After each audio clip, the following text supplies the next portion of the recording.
alone.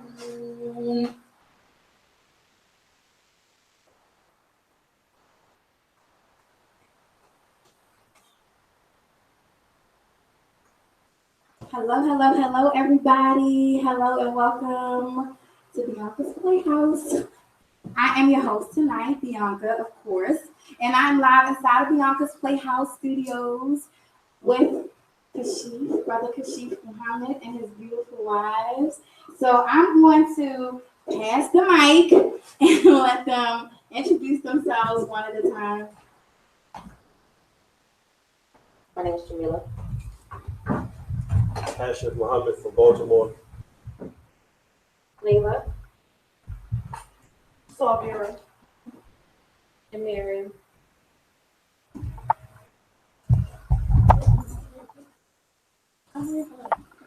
Okay, so I would like to welcome everybody to the show tonight. Thank you so much for tuning in, and wherever you're tuning in from, it would be nice if you comment in the comments where you're tuning in from tonight. And if you have any questions, you can read the caption what the tonight show is all about. And if you have any questions, please put them in the comments and share the show. This is the time where you can invite your friends to the show. You can share the show, tell your friends all about Beyonka's Playhouse because it's on, and we are about to have an awesome show tonight. So, of course, Brother Kashif Muhammad and his wives are like family now, and it's a blessing to be able to have such great people in my life now, and they have been a part of the show. I've had a couple people inbox me and say, "Is this a mini series?" Because you keep having them back. Like, can you let us know, like, if you're gonna go? Can you follow them a day in their life? I had so many requests, and I'm like, okay, well, maybe we might be able to do something like that. I don't know. I'm gonna see if they're comfortable with that. But it's just been a blessing. They've been on my show 3 times, and we've learned a lot from them. So tonight they have some surprises for us that we're going to fill you all in on. But tonight's show is pretty much for me, just giving you guys the opportunity to see the life of someone living a lifestyle that is not common. It's not your everyday lifestyle, and to just learn and understand why they live this way, how they came to live this way, and just learn something different.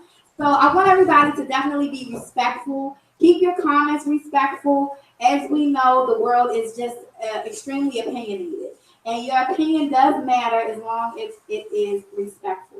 So if it's an opinion that you know you should keep to yourself, I'm just going to personally ask you to keep it to yourself. But if it's an opinion that you think that would not be offensive to me or to the guest, then by all means, you are more than welcome to give us your opinion. You have questions, I'm sure. Not many people on a day-to-day do you see that are married to multiple wives, or any sisters that are married to a brother who has multiple wives. However, you guys will come to know, if you have not seen them already on my show, and if this is your very first time watching my show, you'll see that this is an amazing family. They have an amazing bond, and I just want to share that all with you guys tonight. So another reason, just hitting on why I'm doing this show once again, and I've already done it a whole bunch of more times, so y'all just get used to them. But it's because I think it's amazing to see people live differently, and to see that it's okay. People are so afraid of change and so afraid of doing something that they may actually want to do.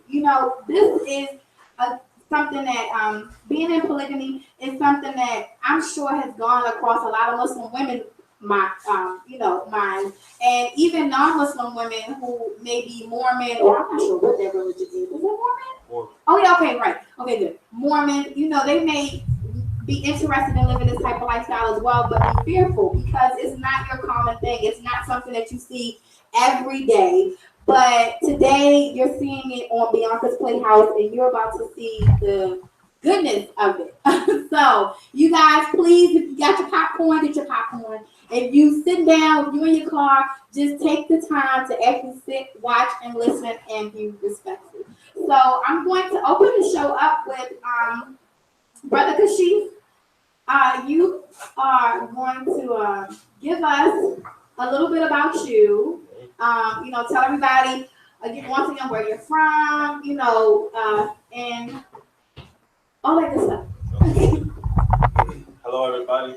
To all the Muslims, I say Assalamu alaikum wa rahmatullahi wa barakatuh. Peace and blessings be upon you. To those who are not Muslims, peace be to those who follow the guidance. Hello.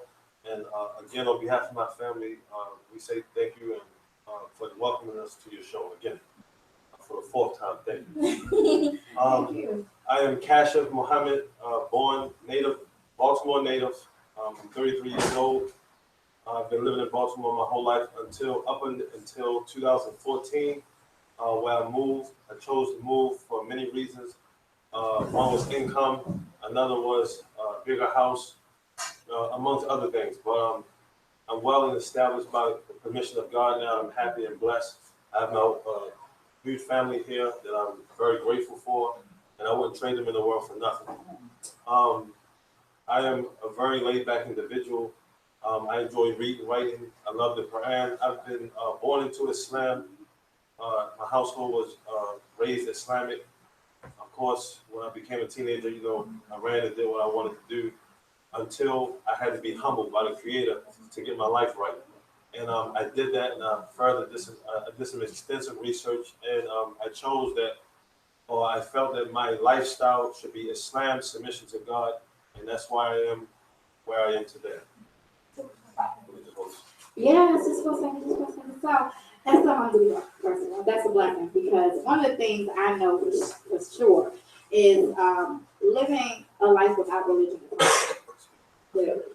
It's definitely hard, and it's a blessing to be able to find religion and to be able to just be 100% understanding of the religion that you are in. And I can say, just from knowing you for as many years as I have and having you on the show for the fourth time, you definitely live what you understand the lifestyle and the religion that you are living. So I'm sure the question for a lot of people is, first, I have this one big question I started the show out with, and that is, why would you want 4 wives or 3 wives? Why would you want to be married to multiple wives? That's been a question that's been on every show actually, and I just thought like, well, but I'm not allowing you to answer that question. Okay, before I start personally, I'll start in general and to be respectful and straightforward. All of my answers will be coming from the book that I profess to follow, which is the Quran. So I'll give you a general answer first, why God allowed this and legislated this, and then I'll give you my personal answer on me, my individual choice. So in general, God legislated in this book, in the Quran, in chapter 4, verse 3, that a man can marry up to 2, 3, or 4. And if he cannot be just, and what justice means here is time and money, then he should only take one wife, because that's more to justice. If he's not able to be financially just in far as time as well. So this is the legislation that God has made, and there are many wisdoms behind that. One of them, and I'll try to keep this brief, is that if you do a research, this is just one wisdom, that there are more women in the world than men. So hypothetically speaking, and in reality, if every man decided to up and get married, or every male decided to one day become responsible and get married, then there's still, after that takes place, a large portion, or a portion of women, I should say, that will be without a husband, not a boyfriend, a side man, or whatever you want to call it, but a husband. So God has allowed this, knowing, with His wisdom, knowing that this can happen, that a man with responsibility can go out and take a woman as a wife and not a mistress or a side chick, and provide for her child if she has one from a previous relationship, etc. So that's the legislation. On another count, God has made a man and a woman equal as far as deeds, but they're not equal on the level of roles and responsibility. We do different things. There are some things that women can do that men can't do, like get pregnant and have babies. There are some things that men can do that women can't do. It doesn't make them better or not. It's just this is how God made us. In the Quran, God says that men have a responsibility or a level above women, not because you should be tyrannical, but because we're maintainers and providers and responsible providers over the woman to take care of her. So He's places like that, and He's put in man's nature a polygynous nature. And you can see this from reality outside. On the bad side, you You have women who have a man, and the woman is loyal to him, and then she comes to find out that he's cheating on her, or he got a side, a side chick as they call it, or mistress or whatever. All that does is wrong and it's immoral. But all it does is show you that the man's nature is polygynous. He wants more than one woman. But on the flip side, on the morale side, because God made us like that, he knows he puts a responsibility on us and says, if you want to do that, then you're going to have to man up and take a woman as a wife, a committed spouse, provide for her, maintain her, shelter her, clothe her, and love her and console her, etc. And everything else that comes with that. So with a woman is created in her nature monogamous. She seeks one spouse, and this is our trials, and this is why God has made that legislation. Personally, my choice, I did this for many reasons. The first reason is to please God, so I would be doing something that He has approved of, and I can get a reward for it. And I'm not going in a particular order after this. Number two, with a larger family, it creates a wholesome society. You have children who are going to be raised up worshiping the Creator, learning good manners, respecting parents, respecting neighbors, etc. like this. So when you create or procreate a little village like this, it's going to turn into a nation, and then so on and so on. And then you have a production of positive people that adds to the positive atmosphere in the world. That's it. Okay, that was like an excellent answer, as if it was going to be anything other than excellent coming from you. Okay, so you have some news. You guys have some beautiful blessings flowing your way in your family. Would you like to share with everybody your newest news? Yes, I would, but just before I do that, I would like to, because I know there's a lot of new people here, and I want to say thank you again for those who just tuned in, because a lot of people, they come up to me and they ask me questions, and this is good, but some people are hesitant, or they have an aversion to ask questions because they feel like it's going to be offensive. And I don't mean the negative stuff. I mean, they want to ask positive stuff. Period. Yeah, right, they think so. But because there's new people here, I know everybody haven't had a time to meet them via satellite or internet. I want to take time for them to say a little bit about themselves so they can get an understanding. Is that okay? Definitely. Of course, that's okay. So we're going to start with Sister Jamila. Assalamualaikum. As always, I'm Sister Jamila, and I'm from everywhere. I think that's a running joke. But originally, I was born in Philadelphia, Pennsylvania. I have 4 girls, and I have been married to Mr. Muhammad since 2014. I'm Layla. I'm 33 years old. I have 2 daughters. I've been Muslim since 2005, and I've been married to Cassius since 2015. 16. 16. When did we all get it? I am Salvira. I'm 31. I'm from Wilmington, Delaware. And I have been married to Cassius since 2016. Assalamualaikum. I'm Miriam. I'm 22 years old. I'm from Philadelphia, Pennsylvania, and I have been married to Cassius for almost a month. Congratulations. Okay, so we have some surprises today. Yes. But before I go into these surprises, I would like to make a prayer for myself and my family. Definitely. And I ask the Creator God, we call him Allah, his personal name, the Creator, the Lord of Moses, the Lord of Jesus, the Lord of Abraham, the Lord of Adam, Isaac, Jacob, Jonah, Jesus Christ, and Muhammad. Peace be upon them all. I ask him to protect me and my family from the evil eye. The evil eye is something that people have that are envious of your family. And for us, we Muslims, we have an instruction that another way we protect our families, that we call on the Creator for his protection and his shelter over the devil and all his negativity and some people's negativity. So not to say everybody is like that, but just to protect us from that. So last time we were on a show, I only had 3 wives. So one of the, as she called it, surprises is that this time I recently chose to marry Sister Miriam here and complete my family. Why I say complete is because, like I said earlier, we only have a limit of 4, and that's what God has legislated. So she has completed our family. Alhamdulillah. That means praise be to God for that, and I'm grateful. And so that's that. The next, that was the first surprise. We have 2 more. The next 2 surprises is I'll say what the surprise is, but I'll keep the names secret until a later date. 2 of my wives here, y'all can try to guess. Two of my wives here are pregnant, most recently pregnant, and we thank God for that because now we have an even greater addition to the family. So yes, congratulations. One of them is about 2 months along, and one of them is about 2 weeks or so. So we ask God to bless that, preserve that, and whatever else blessings can come with that. I mean.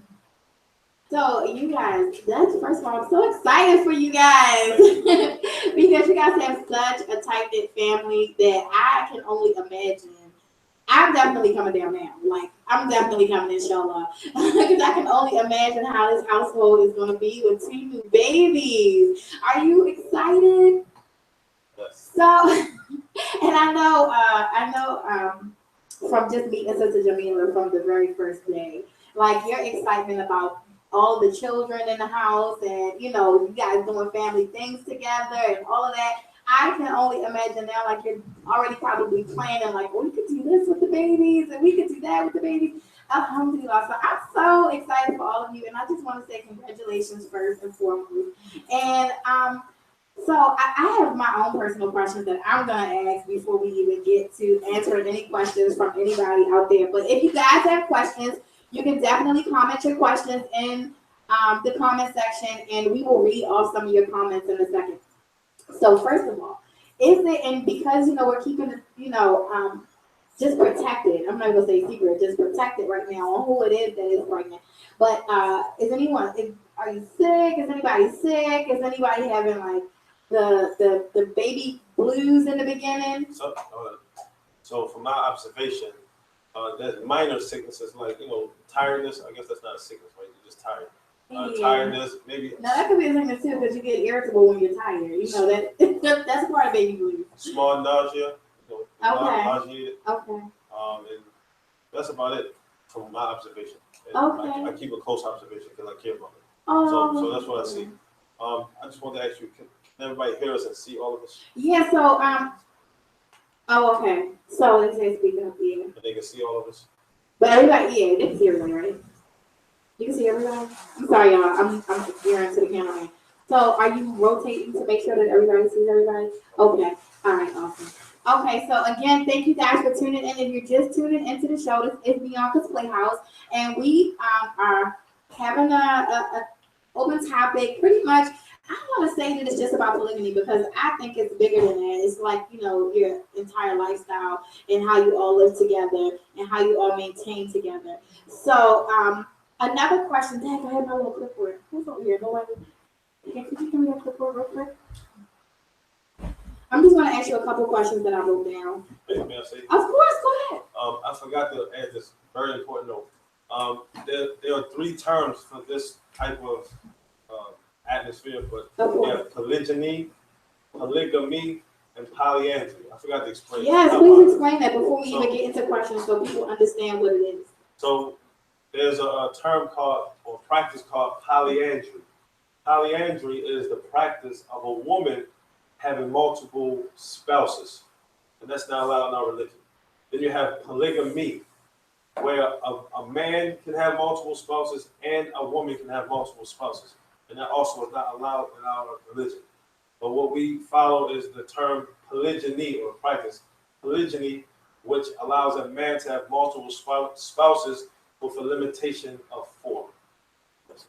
And because this is, you know, a new show, before we get into the questions too, I would like for you all to, well, we know we have the newest one, so she's the final wife, but could you all tell everybody that's watching tonight when you married Brother Kashif, how long you've been married to him? I know we did the mom. I've been married to Patrick Muhammad since August of 2014. Oh yeah, you know what? We did say dates, didn't we? We did give dates. Okay, we gave dates. I was like a week before I go into the. Well, they said the year, but it was for Layla January 2016, Sabira August 2016, and for Sister Mary, she said almost a month now. Okay, so the reason I was asking the dates is because it goes with one of the questions. So pretty much Sister Jamila is the first wife, and Sister Layla, which is second. You all like in order. That ain't so quick. Did y'all say that? Did y'all say that? No, they said that. Oh, that's so awesome. Okay, so one of the questions that I got from Brother Adam from Cleveland wanted to know first. Oh, as hard as it is for a brother to obtain one wife, I'm just curious to know how this brother was able to obtain three, and can he give me some advice on obtaining one? Sure, yes, I can. This is actually a rather easy question, for me to answer. The first, this can go for a man and a woman too. A woman looking for a good man and a man looking for a good woman. The first advice that I can give you is that you should you should recognize the purpose of life, your purpose. And your purpose of life is to serve the Creator. Nothing in your life can go right or how you want it to be unless you're serving Him because He has control over us, our hearts. He controls our hearts. We don't control anything. We don't even control our hearts. So no one man can choose who he loves. A woman can't choose who she loves. It's all in God's hands according to His will and how He gives us free will in accordance with that. So my main advice to the brother is that please your Creator, recognize your purpose of life, and then when you do finally seek a woman, make sure she's wholesome. Make sure it's a woman that you would like your daughter to grow up as, like you want your daughter to grow up. Make sure it's a woman who's not in every man's face. Make sure it's a woman who is very modest and only wants to show her beauty to you, or you might have some problems, Make sure it's a woman who's intelligent, smart, sophisticated, and very respectful, and whatever traits that you like beyond that. But that's just some advice. That's what I can tell you. Okay, well that was for you, Brother Adam. I said I was going to ask you. I had so many, but I just narrowed down a couple of them. Then Brother Adam also asked, when you chose your wife, when you chose your first wife, was it the same process as choosing the second and third wife? What did you go through with choosing each of these wives, or did they choose you? That's an interesting question because Jamila is my first wife, but we were not interested in each other at first. I was her guardian. I said this on one of the previous shows. I wanted up as her guardian, meaning in our religion, in order for, a lot of people say, well, how do Muslims get married if they don't date? Well, it's a process, and we talked about this before, that a woman's immediate male relative, her father being number one, is her guardian, her wali. And in our religion, it shows respect that if you are interested in any female, that you shall approach her father. This leaves any foolishness outside, because a lot of guys today, they will unfortunately act like they're about commitment, but they don't want to talk to your family, your father, your brother, whoever. They just want to do what they want to do, you know what I mean, and leave and slide out, So our religion, it shuts the door to that, and it opens up the door to responsibility, and a man should go to the woman's father first. And if the father's not there, grandfather, brother, uncle, son, if he's at puberty age, because these men have the responsibility of ensuring the safety of their sister that they have guardianship over, while she and the prospect can learn if they're compatible or something like that. So because Sister Jamila father was not around, I was her guardian. And this is before there was any interest. I was her guardian, helping her learn Islam better and things like this. So, according to what she told me, she said she was intrigued with my knowledge and she knows it's beneficial for her, and that after a while, we expressed that interest with one another, and then because that would be a conflict of interest, I had to immediately step down as her guardian, because Islam shuts the door from a man and a woman being alone, because the third party would be the devil enticing them to do all types of impermissible things. So once that came about, another guardian was assigned to her rightfully from we go to the masjid and we get brothers who are trustworthy and upright. And there was one named Amjad, and he was chosen for her, and he became her guardian. And I spoke to him, and I already knew him by the way. And we spoke with each other, and then he facilitated what me and her kind of sit down, speak, and then the marriage took place like that. So that's how I met her. With Sister Layla, the same way, not exactly the same way like her, but I spoke to her guardian, and her guardian facilitated the marriage for us, and so with Sabira, and then with Sister Miriam, her actual father. That's how I came up with all this. Okay. So her father actually contacted you. Yeah, well, I contacted him. Oh, okay. So there you have it. Okay, and then this is the same one.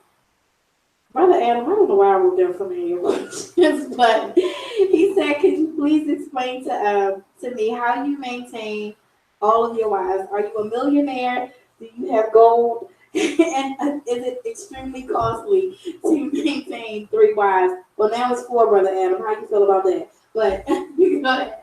All right, there's a series of answers for that. So the first thing, in order to maintain, is to seek the provisions from the Creator.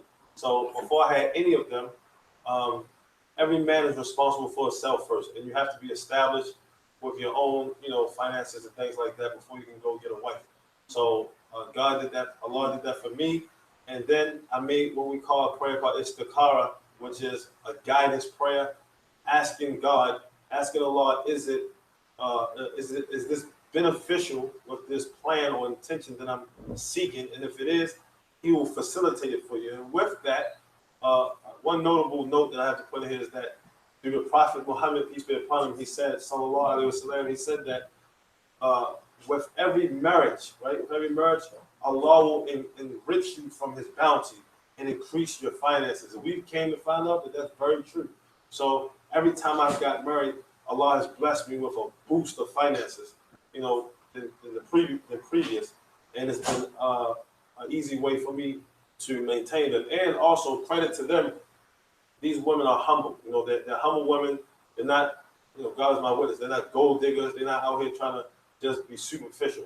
They're humble women who are only seeking to be maintained the proper way, and they're simple women. And in our religion, you can't usurp, as we say, the money from the woman. Remember, the man's money is her money, and her money is her money.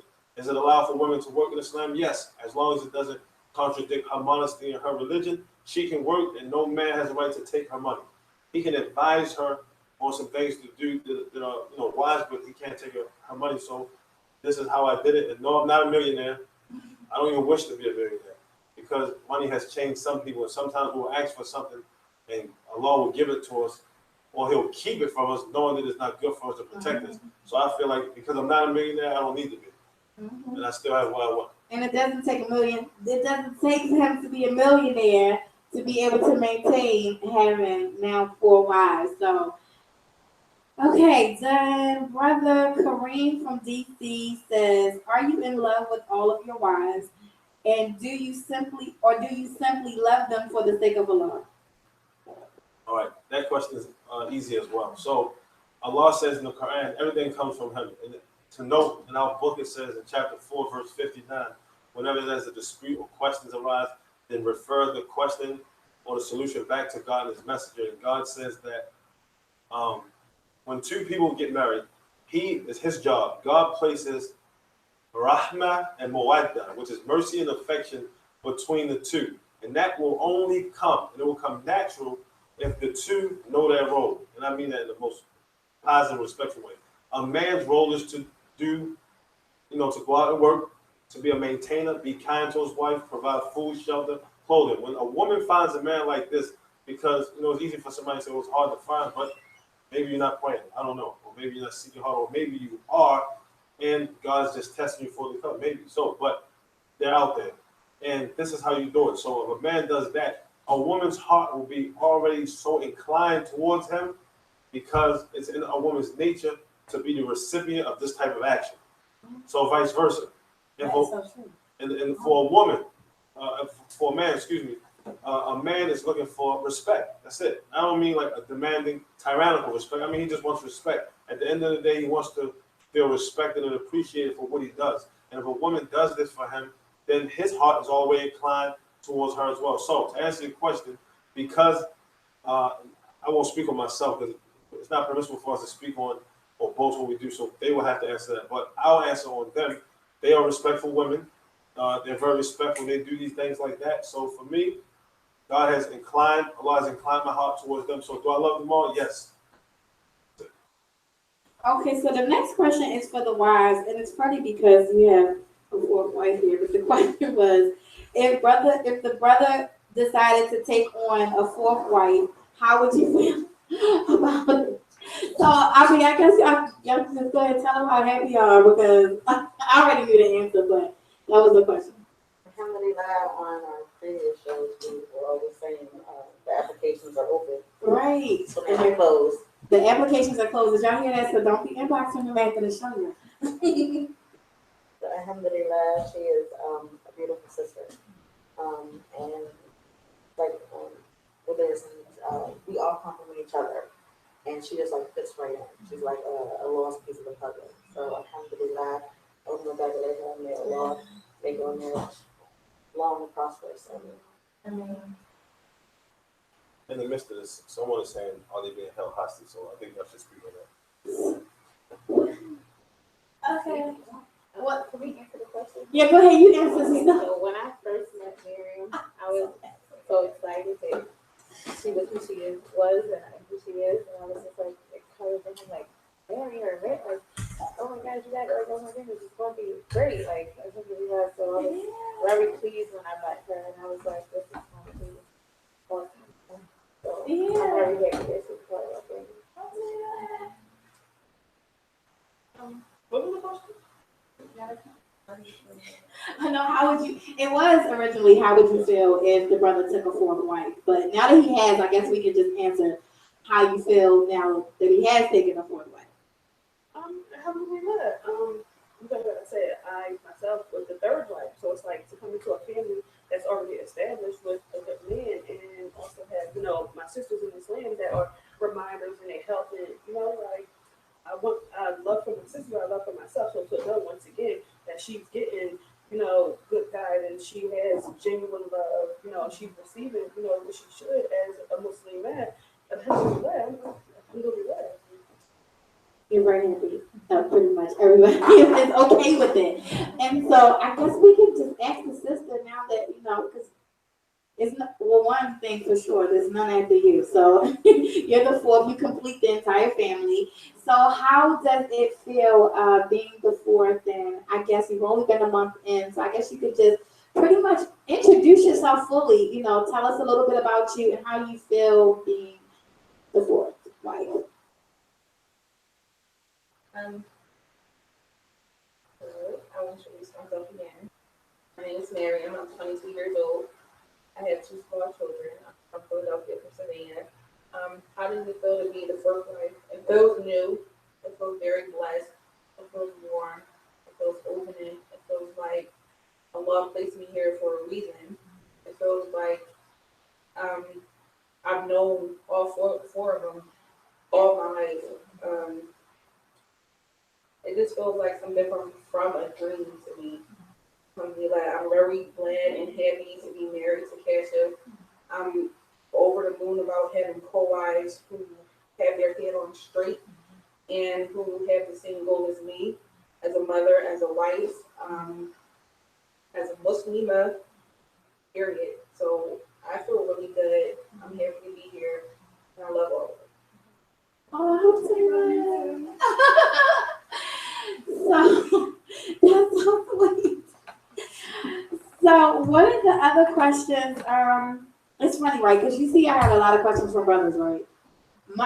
I would think that I had a lot of questions from women, but my inbox goes crazy from brothers, and I'm like, I'm not the scholar. Like, there's a brother, and I always give them your name. Like, so I don't know if they actually contact you, but I give them your name. Like, you can contact the brother and actually talk to him. So I don't really know what to really say, But but another brother asked, what advice would you give on maintaining multiple wives. I'm well, not I am, but it's in red. I'm looking to get a second wife.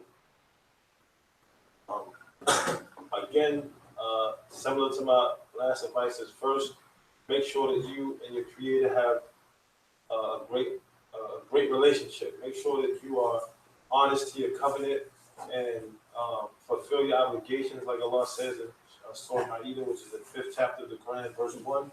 Make sure that all your obligations are fulfilled and be just. That's why I can tell you, be just. If you're going out to get a second wife, then make sure that you're going to be just with your time and your money, and also with kindness. Be kind. That's all. Okay, I'm gonna just read two more because I know other people have questions out there. So I'm gonna get to you guys' questions. So I'm just gonna read two more. And this one I think is important because this question kind of to me, I'm gonna just read it. It says, would you be happy if your daughter was married to a man who had multiple wives? Would you be okay with that?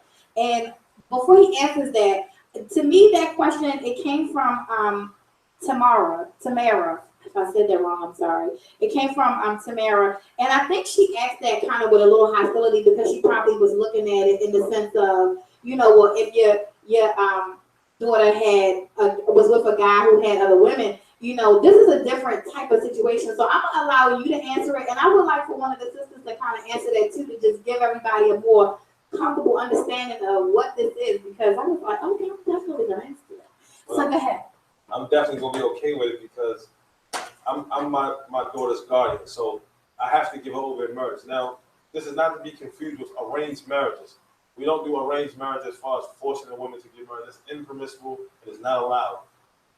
If my daughter doesn't like the gentleman, in our religion, the women, they look for righteousness and upright character and truthfulness in a man. So if she sees that in him and she's attracted to him, on her own, she'll like him. But in order for her to be married to him, I would have to give her over. So if she's married to him and he has another wife already, sure, I'll be pleased with that based upon what he's already established and set forth. Mm-hmm. If he's just, then that means he'll be just to my daughter. If he's fair with his wife already, that means he'll be fair to my daughter. And she'll be maintained and, like that. So for sure, I'll be good as long as he's a great candidate. Yes. And yeah, who would like to answer this? Because I think you should go forward too. With my daughters, one of them has already expressed that they want to be a fourth co-wife. Really? So, and a couple of my daughters have expressed the same thing, that they would like to be in a co-wife situation. This is not forced. This is our religion. And it's something that we practice, we implement, and we do. So in that sense, this is not a hostile situation. This is not somebody that, we're forcing our children to do anything. Mm-hmm. This is something they understand, and they know that it's something they want to do because they're raised upon this, and they see us, every day. And they see the beauty in it. Exactly. So, and the closeness. So right. It's beautiful. Religion is beautiful. It's nothing to be afraid of, nothing to be run from. There's nothing to say, well, if you marry someone else, I'm going to divorce you. That is ridiculous. You can find the best companions in co-wives.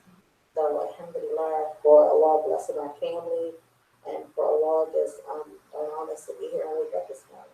Yeah. So one of the questions from women I get a lot is, have you all turned your emotions off as opposed to being emotionally attached to a man now that you are married? Are you still the same emotionally given person that you would be if you were just the only wife? So I think that's something, and I'm so happy that the new wife took the mic, because she would definitely know immediately. How did you have to turn your emotions off in order to be able to be a fourth wife? First, I would like to say, as women, we're emotional, period. As females, we're emotional, period. That's how we were made. We had to learn that first. After that, I would say that no, I have not turned my emotions off, because that would be taken from my nature. But the emotions that you should try your best to turn off is those negative emotions. those are the emotions that will break the situation. Those are the emotions that will get you in a lot of trouble that you don't want to be in. So you can never turn your emotions off, but you put forth your best emotions. That's a great answer. Anybody else want to answer it? Yeah, that was good. That was like the best answer. Go ahead, you want to say something? Oh, right, dropped the mic. Okay, so I know that you can see some of the comments there. Are there some comments you want to address? 'Cause I was going to have her read some comments, but I'm going to let she look through the comments and see if there's some comments you want to address. Some nice ones. If you are just tuning in, this is Beyonka's Playhouse, and I am the host, Beyonka, and these are my guests. And we're here to just allow you to understand how you can live differently. One sister named, or one woman, her name is Letitia. I apologize if I'm saying the name wrong. Letitia Mitchell. First, I appreciate the fact that you comment. Even, I'm not saying yours is negative, but whether someone's negative or not, for us, we appreciate it anyway, because if it is negative, we'll just respond with the truth. And truth always kills falsehood. I'm not talking about your question, but she said, I guess somebody asked a question and she commented on it and says, he has to have a reason to, meaning he has to have a reason to take another wife. This is incorrect. The verse from the Quran in chapter 4, verse 3 says, marry women of your choice, 2, 3, or 4. And if you cannot be just, and remember, if this was some tyrannical religion or just a sexual barbaric thing, the word just wouldn't even be in there. And God says, 2, 3, or 4, if you can be just. And then he repeats, if you cannot be just, then only one. So that may arise the question, how can, there's on here too, what makes a man not content with one? I think the thought should be looked at a different way. It's not the fact that, is he content with this number or that number? It's not the case. The case is the intention on why he's even seeking another woman. Remember, our goal as Muslims, we don't wish or desire any human being, regardless of their color, the ethnic background, whatever, to enter the hellfire. We don't wish that, contrary to what some people may believe. So one of the biggest reasons that any upright Muslim man that I can think of will marry another woman is to help her get to her goal, which is paradise. Now, someone might say, well, she don't have to do that. She doesn't. A Muslim woman is not forced into polygyny. A Muslim woman does not have to go into polygyny, but she doesn't hate it because it's something that's from her Lord. She doesn't hate it. Upright Muslim women don't hate polygyny because they understand the benefits. And if you don't know, the benefit is more for the woman than the man. In some cases, when you think about it, they'll tell you that. But sometimes they get tired. But I got the question. Oh yeah. I'm sorry. Okay, yeah. So no, we don't have to get permission. Sometimes I talk too much. So we don't have to get permission because God already gave us permission. But I will add this. I just remembered something. It is a serious threat to us men, a serious threat from the Creator. The Prophet Muhammad, peace be upon him, he said this: any man that participates in full marriages, that on the day of judgment, the day that we all get raised up, body and soul, back together and stand in front of the Creator, if we were not just in our dealings with our women, our lawful women, it has to be lawful, then on the day of judgment, there will be a bridge that crosses the hellfire. And when we attempt to cross it, because everyone must cross it, then one side of our body will be more heavier or lopsided than the other. And because of the injustice that you did, your body will be weighed like that and you will fall off and burn. So this is a serious threat. Take it seriously or take it not, or don't take it seriously. But the reality is true. When we get raised up as men, if you're not just, you're going to meet that destination. I'm not prepared to meet that destination. So am I content with one? I can be content with 1, 2, 3, or 4 because it's in that parameter. But it's not about how I feel content. It's about me being just and helping people. So my intention is to aid my family into pleasing their Lord. And that's why I've done it. And only I can answer that for myself. So that's my intention. Some people are saying that they don't look happy, but some people came to your defense and said that, well, how can you tell they're not happy? You can't even see that face. That's so cute. How would you laugh? That's a cute comment. Like, they don't look happy. How would you know what they look like? Right. And then already they spoke on their own volition. Their So, answers are so happy. So their answers are happy. That's good. so Bill wants to say something. Are they are they allowed to sleep in the same bed? No, that's a question that always come, right? No, we are not allowed to have any intimate relationships all together, conjugally all together at the same time. This is impermissible. This is impermissible. It is not just at all. This is impermissible and not just at all. So, in order for this to, the Creator said that a woman, He's created a woman in a certain way, and a man has to maintain her. Women are fragile creatures and to be taken care of and respected. It is not even logically respectful for a man to even think that it is okay to take a woman, whether wife or not, but a woman in general, and to sleep with her, have sexual relations with her, while the other woman is present right there. This is not permissible, and this is barbaric, and no, it's not allowed. So, not at all. Okay, so it's wait a second. I don't know why it's not there. You go. I hope I answered that. Yeah. So if one of you, because I know that you all have, so I guess you guys can explain how it goes to those who are just tuning in and don't know, but you all have days. So with that, I guess that goes with the question, with them asking like, do you all sleep in the same bed? No, because they all have separate times that they spend with their husband. But now that, not just now that, certain people are pregnant, but even if someone was sick and they were ill, would the husband be allowed to spend more time with that wife that was ill as opposed, you know what I mean? Because I know you guys have it like on a, designated like these days are with, and is it 3 days for each wife? I would like all of us to answer that question. Yeah, please. So pretty much the question that arose was, if one wife was ill, would you spend more time with that wife? Is that okay? Okay, so first, I'll start off again from the book of God. And it says in chapter 9, verse 71, that the believers are supporters, friends, and helpers of one another. That this religion is a religion of brotherhood and sisterhood. We love each other, and we really love each other. We love for our brothers and sisters what we love for ourselves. And I've married women like that, meaning them here. And they always are looking out for each other. They'll break their neck, not literally, but, metaphorically. They'll break their neck to help their sister. So, first, I have to answer that in a sequence. We, as Muslims, Allah has allowed us, men who have multiple wives, to be fair with the time, as we said. So how we do it here is we divide our time into 3 nights. That's what we do. Each wife is allotted 3 nights.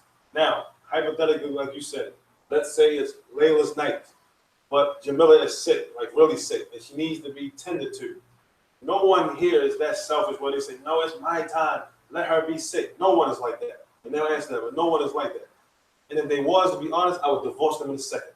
I would do it. Why? Because this is a family, and I only want a family who bonds, like 3 strands of rope. They're 3 strands of rope, it holds that rope so tight.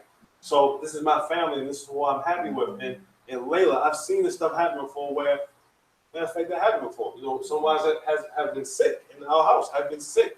And they've came to me. The wife who night was, I didn't go to them. They beat me to the punch. They came to me and they said, look, so-and-so is sick. It will only be right if you tend to her, and look, we'll switch days, swap. Like wife swap, but not like that type though.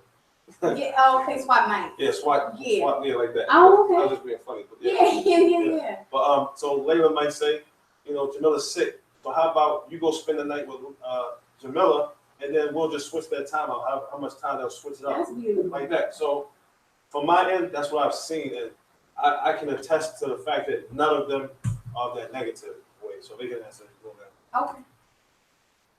There have been times where I think I told her, like, this my daughter had Graves' disease, and I was in the hospital for a long time with her, and my co-wives were very supportive, and we did it ourselves. So where we said, okay, I might be able to come this time, so can I switch with you, or can I do this with you? So there are times that we have been in a situation with Layla. So we always try to help each other and focus each other in that. And we know we want to spend time with our husband, so it's something that we do upon ourselves.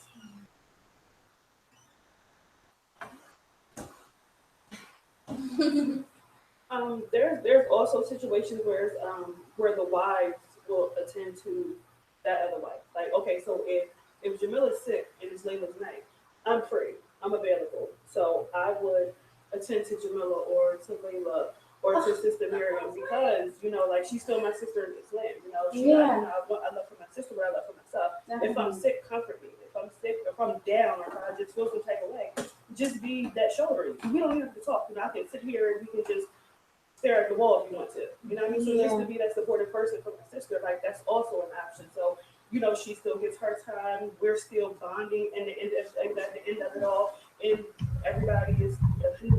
Exactly that question that you said. That is beautiful. You know?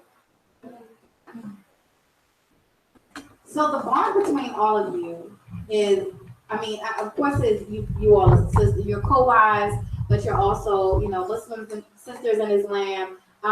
But do you all? I know Sister Jamila feels sisterly with everybody, but do you all feel that close knit that you would with, let's just say, like your good girlfriend that you grew up with, and you're inseparable? Do you all feel that bond between you all? Yeah, please. Oh, I'm sorry. Most times in these cases, when you have that good girlfriend, most times, 9 times out of 10, they're not that good girlfriend. Oh, absolutely. So, I would say that these co-wives are way more than that good girlfriend. They make that good girlfriend look like I don't even know. So, Make me cry. these women to me, they're sent from Allah. They're sent from God. They show me more. They show me how to maneuver as a woman. They show me so many things. How to take care of one woman, how to take care of one another. There's a lot of things that we lack as women today. So they're way more than that childhood girlfriends grew up with. So keep the mic for 1 second because I want to know. And this may sound crazy, but in when you get married, just if you were to just in the I guess way where traditional way, you look like you think thoughts like, oh, I'm going to go old with this person. This is longevity. This is it. This is the end. And you can pass the mic to everybody, but when you marry Brother Kashif, are those the same thoughts? Because I know in Islam you marry for Islam, you marry for the sake of Allah, you marry, to build your religion. But are those the same thoughts that you all have when you marry Brother Kashif? Like this right here, I know that I'm going to go over this brother. This is my intention. This is longevity. Or is this what you do? Because at this point in my life, I need to marry for the sake of Allah. And I'm just married. Like, do you have, and I guess I've been married twice. And unfortunately, divorced twice. So I just know in both of them, when I got married, that's what my thoughts were. Like, oh, I see myself growing old with this person, and especially my second husband, I was thinking, oh, I want to be married to this brother in this life and the hereafter. That's how far I saw myself with that man. Do you all have the same? Did you all have the same thoughts or those type of thoughts when you got married in polygyny? Yes, I had that same thought. I still have that same thought, and I'm going to try my best to live up to that thought and make it a reality. Inshallah. When I first, seen Brother Kashif, I was not looking to get married. Like it was something that I just was turned off by. I didn't want to do it. I was just like, okay, I want to go and work on myself. I want to just be me and my girls. And then it just hit me like, this is the person that you need to be with. This is the person that your dad been prepping you to be with, and your mom been prepping you to be with.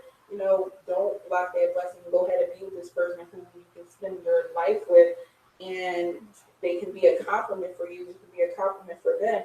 He can teach you. He can, help you and aid you to be that woman that you want to be. And once I start thinking about that, I've never had thoughts like that about anybody else. And even when I tried to have those thoughts, they were blocked by actions and things like this. So alhamdulillah, Allah allowed me to have those thoughts and actually feel like the real feeling of them. For me, like I say all the time, when I first came into the house, it was like, I don't know how I'm gonna live with these people. I don't know how I'm gonna do it. Allah aid me, Allah guide me. And now it's like, how am I gonna live without them? You know what I mean? Like I said, we speak on the fact that I had boys. So, in the future, I'll be leaving the home because my boys are not of blood relation to the other girls in the house. So they're able to marry the other girls. So I'll be leaving the house, inshallah. So it's like I sit and I think like, what am I gonna do? You know what I mean? Okay, well, we're gonna have to switch later. I'm gonna have to come stay tonight. You're gonna have to come stay. We just gonna have to switch it up. We're just gonna have two big houses. I don't know what to say. So it's definitely a blessing. It's not only do I think about that for my husband, also think about that for my co-wives. You know what I mean? And I speak and I say because he's speaking on where I came from, how I used to be, whatever base is, I didn't deal with females. I wasn't the one. So to actually have not one, not two, but three plus more because the girls at the house are just as much reminders that my co-wives are. So it's like it's definitely a blessing. You know what I mean? So it's like how am I going to be without these people? Like how would somebody want to block this blessing and I want to open your mind and your options and abilities to polygyny? Like it's just so amazing. Like this is from Allah. Like nothing else can be constructed the way it is and work the way it is when it's done properly. You know what I mean? So it's like, it's alhamdulillah. The question you said, when we married him, did we see ourselves staying with him forever? Yeah, just pretty much just like she answered, like those thoughts that you have. So you've memorized before as well, right? Mm-hmm. And so when you marry, you have those thoughts like, oh my gosh, this is who I'm going to be with for the rest of my life. This is who I want to spend the rest of my life with. Those the thoughts that That's the only reason I got married. Because when I met him, I was like, this is the person I'm supposed to be with. This person I'll just be with the rest of my life because he had all the qualities that I was looking for, that I was asking Allah for, and he just came walking straight to me. So, yeah. Okay, thank you. Go ahead. There's a lady by the name Maureen Green. She said, that man, referring to me, that man can't love, it's out of curiosity, I believe. That man can't love all of those women. It is first, he desires more than the other. I've answered this before on the previous show, but I'll say, I think everybody should look at it like this. For those who have children, right? I have children. And a lot of other people have children, multiple children. I have 4 children, right? So when you look at your children, do you love all of them? Yes, I love all of my children. Is there a special one more than the other one? Yes.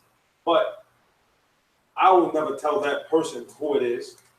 This is true. And if you want to deny it, you can deny it. I'm not here to convince you to try to accept this. But if you're real with yourself, those who have multiple children, we love all of our children. We can't say equally because it doesn't happen because we only have one heart in our chest. That's the proof. We don't have 2 hearts. We have one. If you have more than one child, you only have one heart. So are you able to love all your children? Of course, yes, because you do. That's the proof. You have one heart, not 2. So I love all of my children. Do you have some children who have you have favoritism with? Of course, I do. But God says in the Quran, in regards to your wives, if there's one who you incline to more of your heart, then don't show it. Don't be unjust and show it. Do not love one wife so much that you incline to her more and leave the other one or other ones hanging. This is another injustice. Just like your children. Like I said, I have my children. And I love all of them, and they all have special, distinct things that I love about them. I'll just say some of them. My firstborn, it's a girl. I love her because I love her in general, but she has a special quality to me because she's my first child. My second child is another girl, right? And I love her as well. And then I have my boys, and they're my boys. But all of them, they have distinct qualities that I love. And there's some children that you tend to have a favoritism for, but if you're a just parent, you'll never tell that person, you'll never show it. It's just something that's in your heart. You can't control it because it's in your heart. And like I said, the proof is that you only have one heart. And in regards to this marriage here, I have one heart. All of them do different things. That with diverse people, everybody's different. No one has the same characteristic, not characteristic. No one has the same soul, personality, right? Everybody is different. So everybody's going to provide different atmosphere. And those different atmospheres, they're versatile. So, I tend to all of them and I cling to all of them. If I love one of them more, they will never know. None of them. Have I ever said that to you? No, they'll never know. Even if that's the case. I don't think we can say to our kids, like, you're my favorite. You Because can't to do my it. 9 children, I just want you all to know, I want y'all to know I love all y'all the same. So don't listen to what Brother Kashish said. Because somebody's going to be like, after the show, so mine, which one of us is it? No, it's all, I'm different than Brother Kashish. I love all y'all the same. The proof against what she's saying is that she still only got one heart. So Right. that's proof. Right. All of us have one heart. Sorry. Yeah. Okay, then another Yeah. another nice one. There's more people here commenting on behalf of us saying that, they look happy, let them be happy. If this is something you're not used to, then, just view it and try to understand it. If not, like Beyonka said, keep negativity to yourself, but you're free to watch. So I don't know, let me see how to ask this question. Because I opened the show with saying, like, I want people to see, like, you guys live differently and you're okay with living differently. You are comfortable in the lifestyle clearly because they're on here in front of all of you. So you guys are comfortable. So how did you get to this place? Because as I want to say Sister Miriam so bad because that's my mom's name. Is that your name, Miriam? Yes, ma'am. Oh, okay. Because when he said it, I thought it was like Miriam. It was like, oh my God. Okay, Sister Miriam. One of the things I know for me is I had to become comfortable with myself to even be able to live like I am right now because I used to, be in hijab, so I had to like say, okay, you got to do something that's for you. And inshallah, if it's meant for you to come back to this, then the Lord will bring you back to this. But I was uncomfortable that way. So I had to find myself saying like, Akira, you got to do this for you. So to be comfortable living outside the box in a different way. How did you come to be comfortable? Well, I guess you said your parents as well, but maybe you could just answer that question, and each of you can, for other women, to how you are comfortable with living differently than the traditional. To me, it's a couple things, and I'll start with one. The first one I am, since I was 9 years old, like my dream was to have a family. Like people would say, oh, I want to be an RN, I want to be a doctor, I want to be a lawyer, I want to do this and do that. Like, no, people look at me crazy because I'm like, no, I want to be the best wife, mother that I can be. I have never met another person that said that. That was me too. I never had a goal, and I felt crazy a little bit. I don't mean to cut you off, but I always felt crazy because I was like, why did I never have it in my mind to be something other than a wife and a mother? Like, why did I not think, oh, I want to be a doctor or a lawyer? And that's probably why I have like 6 different businesses right now. Go ahead. Because that may be actually what's in your heart and what you should do and what you want to do. So I'm 22 years old. I was about to say growing up, but still, growing up and getting older, I had people in my ear trying to stop me from doing that. And what I had to learn to do is trust in myself and trust in the Lord. I had to learn who I was and who I wanted to be. And when it came to realize that I wanted to be someone who I thought that was a great person, I want to do it. I'm not going to say I did it because I feel like I'm not where I want to be, but that's what I want to do and that's what I'm striving for. So it's definitely about working on yourself first. I always say this, a flower can bloom in a dark room. Like seriously, when it's no light. I've been in situations I felt like it was no light, but I still stayed happy, genuinely. And I created it for, by Allah's permission, He created it for me from the inside. So I definitely built myself up to become confident and to be in a situation. Alhamdulillah. What was your other question? No, it's pretty much you answered it all. Like this is how you got to be comfortable with living in a non-traditional, I guess, way of how other people. Because did it ever dawn on you before? And I know you have to answer, but before you got married, did you feel like, oh my goodness, like do I want to do this because of what the outside world would see? You know, did you feel that hesitation because of how the outside world would view you? I felt that hesitation just a little bit. But like I said, the person that I am inside and I want to be overcame that feeling. And I learned to go with what I feel and what I want to do. So, and also my religion, following the Quran and assuming that I know that's what was best for me become closer to my Lord. I love my husband, but I married my husband actually to better myself. You know, I seen him. I said, this is like he's a walking book. Like he's very knowledgeable. Alhamdulillah. He's sharp with hadiths. He's sharp with Quran, like revealing ayahs and everything. And I'm like, you know what? You want to be like that? You need to marry that brother. You know. Mhm. So alhamdulillah. And I'm sure once you stepped in this house with these sisters, you would probably like sign, seal, and deliver. Well, you already knew them. So, okay, yeah, so it was just comfortable. What brought me to the house was actually not following myself. It was actually, like to come across once again a brother like Cash is not to boast him or, you know, um, there's not too many men like that. You understand what I'm saying? Following the religion, following the sunnah, and applying it, the correct way. So for me to follow my desires, it took me where I didn't want to be. Because we're inclined to the negative in the streets and the dunya. That's our trial, the dunya. And me following myself was putting me in that atmosphere. So when I stopped following myself and I followed Allah, and I followed, and I listened and paid attention, and you ask Allah for, to better you, and He give it to you, which favors of the Lord will He deny? So it was like, you got to be kidding me. Like I would be a fool, and it would be disrespectful to my Lord to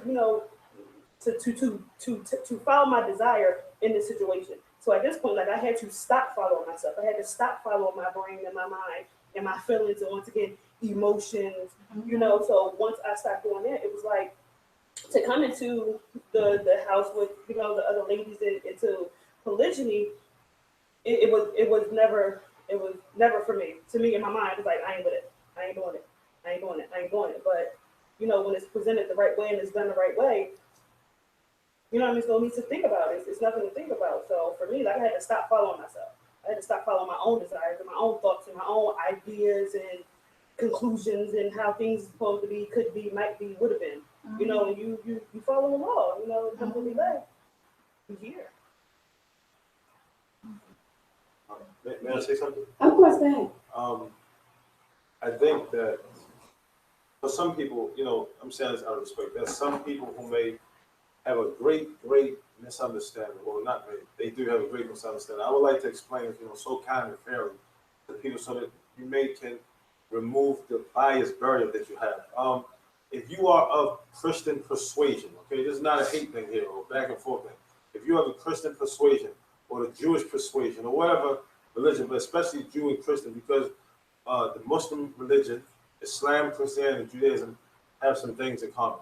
Number one, for those who say, I'm saying this respectfully, if you say you are a Christian, you have to live up to your scripture.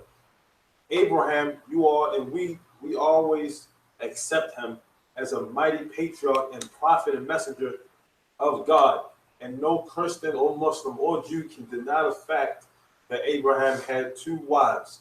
And no Christian, Muslim, or Jew can deny the fact that Prophet David had more than one. And Prophet Solomon had more than one.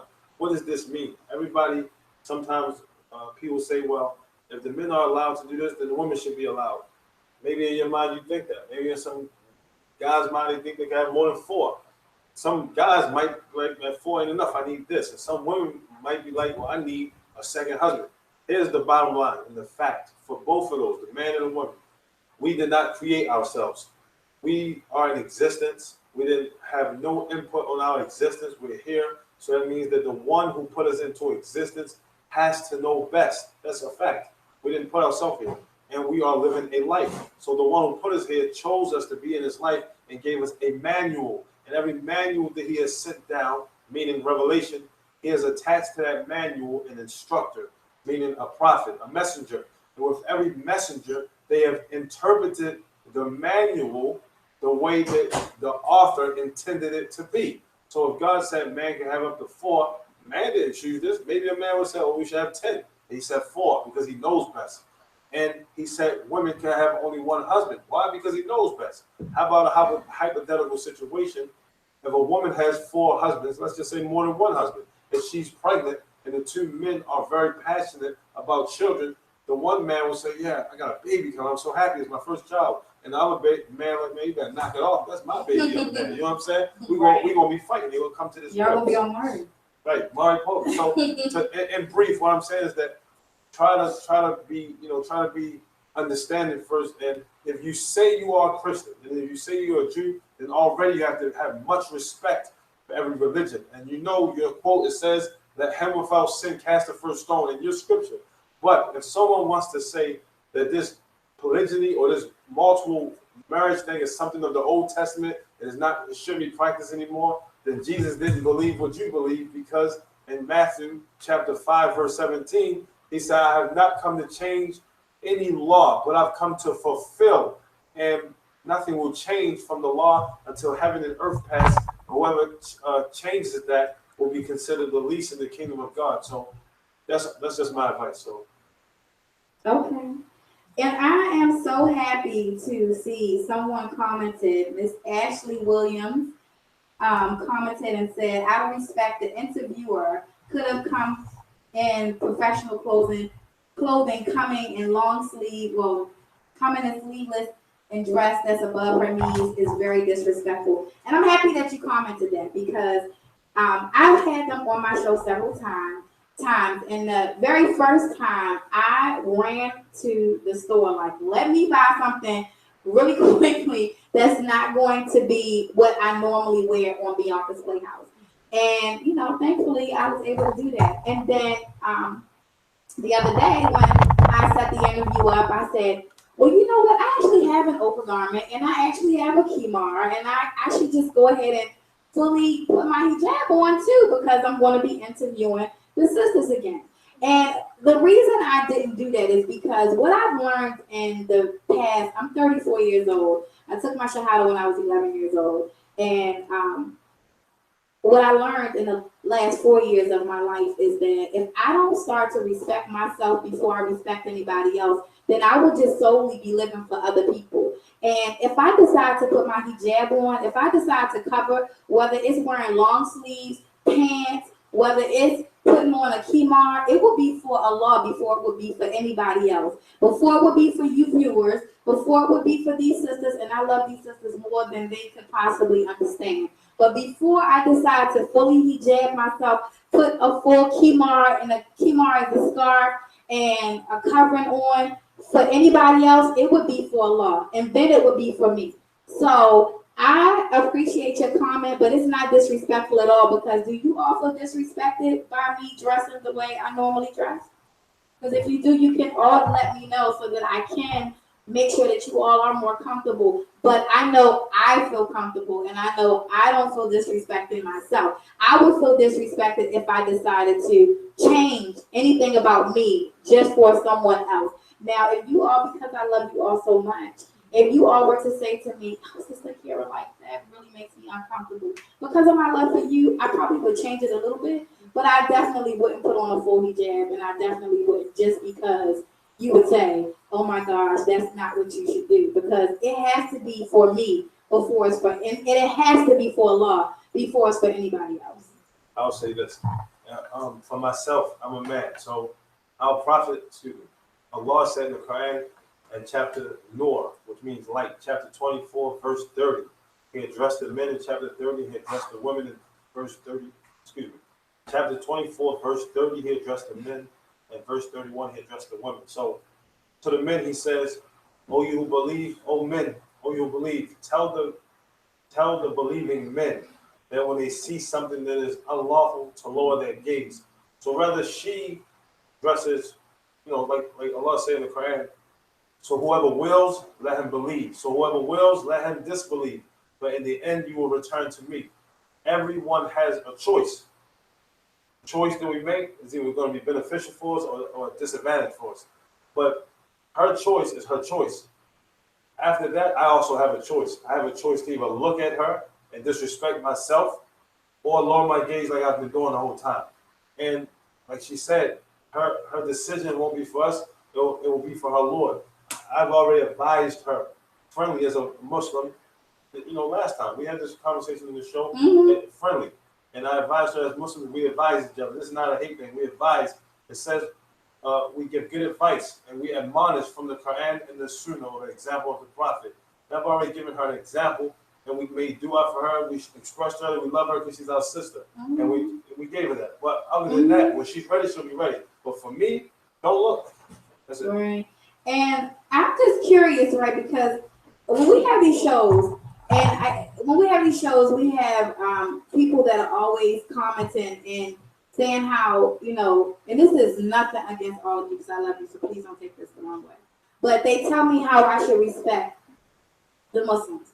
But I've never seen someone say to a Muslim, "Oh, you should respect a Christian," or "You should, dress a certain way for a Christian," or "You should be respectful for," like, somebody commented and said, "How do you know that they're not disrespecting her right now?" They're not disrespecting me at all because I love them all. And they can come however they feel comfortable because that's them.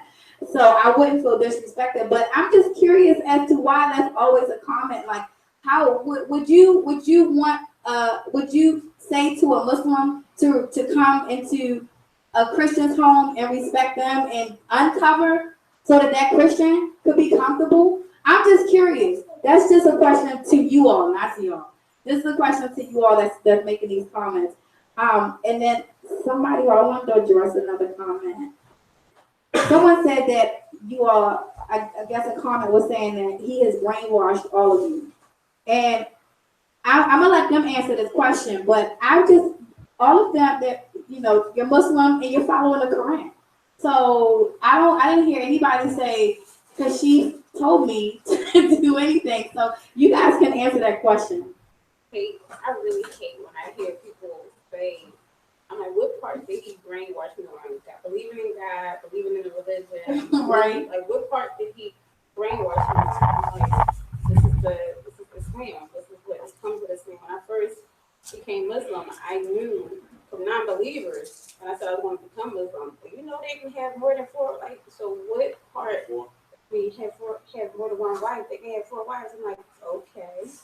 And that they want you to do this, they don't want you to work. I'm like, do you really want to go outside to work and take care of your kids every day? And right. You about to go crazy because right. you can't keep up with everything. So right. I'm like, isn't this what men's supposed to do? So I was just like, everything that you're talking about, oh, he's brainwashing you. I'm like, society was like this before. We just changed. I'm like, women, we took care of our households. And then they went out a lot of it. This was how it was. So it's nothing majorly different, except for now it's like, oh, he has more than one wife. So okay, he has more than one wife. Yes. He has a wife. He doesn't have some woman that doesn't know how to reach him, and the baby on the way, and God don't like the way the baby was made. There's no commitment, it's nothing there. So brainwashed where? So I think people are brainwashed and believing that the society that we live in is beneficial to them when it's not, and that the way that we're living is not beneficial when it is. And each of you are more than just a wife. Like, you are also, well, you can go ahead and comment. I just want to ask the person who asked that question. It's a rhetorical question. Maybe you can ask yourself. But if we weren't sitting here covered, and if we weren't Muslim, we had regular clothes on, and we were just we had the same personalities, but we weren't Muslim. Would you still say we were brainwashed? Would you still say that? Also, I would like to comment on the hostage situation. Someone asked were we being held hostage. If I can walk out the door right now, and he will only follow me, not because get back here, you know, you're in a hostage situation. No, he would go to get me out of care and concern. What's going on with my wife? Why did she leave out? You know, is it something that happened? Is she uncomfortable? That's how we think. You know, that's Because how. this is a choice. Exactly, because it's a choice. And if I want to continue to walk and he's trying to get through to me, he'll let me walk. He'll know I'll calm down, whatever. But it's not a situation where, though, you're hostage. Like I said, I've been married to him for almost a month. And this is what I wanted without any man telling me that this is what you need to do. This is what you better respect. And this is what I'm ordering you to do. This is already what I've been preparing myself for because it was my choice. Okay. I just wanted to say, none of this is brainwashing. None of this is a hostage situation. I became Muslim in 2014. And my thing is, I feared my Lord. That's the first and foremost. And everything that I learned, I implemented in my life. And my daughters followed that because we're all Muslim. So there are people out there who have role models that wear tight pants and booty shorts that get liposuction and put it in their butt and all this other stuff. Those are their role models. That's fine. But for my children, my daughters, I'm their role model. And we're trying to raise respectful children, not children who are going to be the mother's master, not someone who's going to have a temper tantrum and say, well, you need to do this, mom. And they do it. That's not what we're raising. We're raising wholesome children who respect older people, who respect their parents, who respect the people they live with, who want to do what they see the other people that they live around doing. So in that sense, it's not brainwashing. This is me speaking on my own. And this is something that I chose. This is something that was my choice, my daughter's choice. I never pushed anybody into it.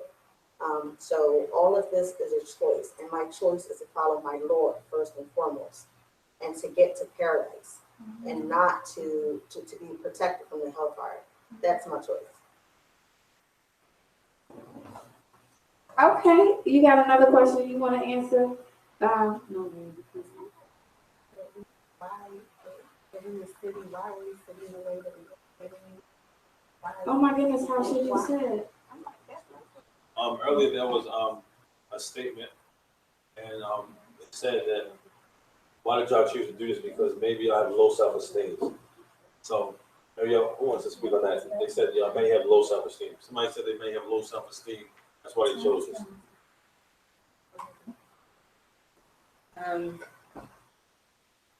Low self-esteem.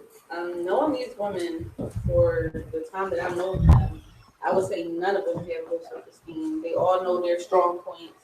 We all know our weak points. For me, I have nowhere near low self-esteem. I'm not a weak person. This is not why I did it. I did it because this is what I wanted to do. I actually did it because I have very high self-esteem for myself. I want to be modest. I want to be covered. I want to be educated. I want to know what was my purpose in life. So to think like that, and for women to think like that, you have to have high self-esteem about yourself and confident.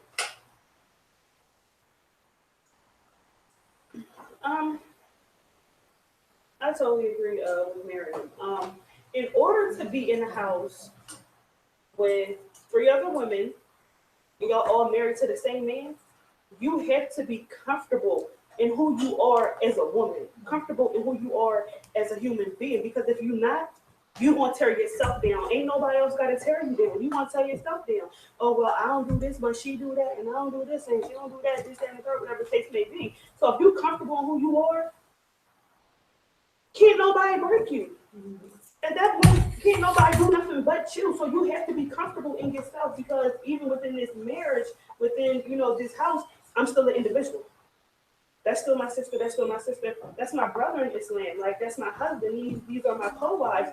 But I'm still an individual. So if I don't have that individuality, what what am I going to bring to the table? I'm me tearing myself down. I'm going to tear my husband down. I'm going to bring negativity to these other sisters. I'm going to bring negativity to the house. And mind you, not just us as women and as mothers, we have children that are watching us, that are following behind us and watching what we do. So if I have low self-esteem, my daughter's going to see my low self-esteem. And she's like, well, my mom is sad. I'm going to be sad. Okay, we're sad. Now she's going to see her. You got to be comfortable in who you are.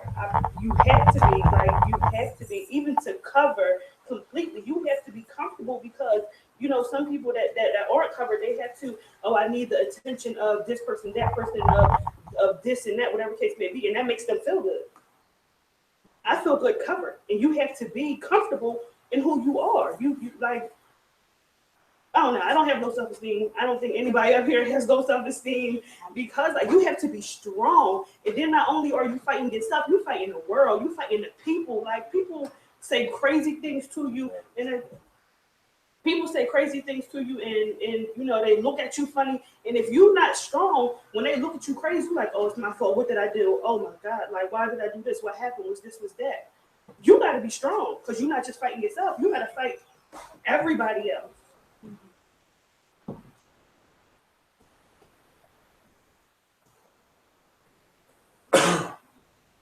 Another question is, from what I saw earlier is to wives is that how do you cope with knowing that, and maybe I answered this, how do you cope with knowing that your husband is on other times with another woman? Anybody? I think this was a question that was asked before one of our shows, and I'm going to say the same. Well, I'm going to say what I think I said it the same way that I said it. How we cope is we have our each other. So when our husband is with one of our wives, we're spending time with one of our wives. We spend time with each other. There are times where me and Sardar have had movie nights. So there are times where I have movie nights with my daughters. There are times where me, Sardar, and Layla have been in a room watching something. So it's not coping per se. It's just basically spending time with yourself and spending time to yourself and having that time to spend with the other people that you love. So it's not a coping mechanism. It's just doing because this is your family and you want to get to know your family. You want to get to love your family. You want to get to spend time with your family. So I don't think the word is coping. I think the word is just being together. Love one another. That's it. And you love for yourself to love for yourself. So if you want to spend time with your husband, you should love for yourself to spend time with their husband as well. So for me, it's not coping. I think that's a bad word for coping. It's more like just spending time together.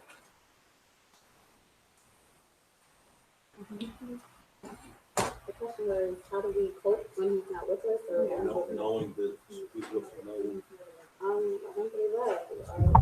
Alhamdulillah, I don't have a problem with my husband being with the other wife. That's why I got married into polygyny. So it's like when you accept polygyny, you accept the thought of your husband is going to be with his other wife. So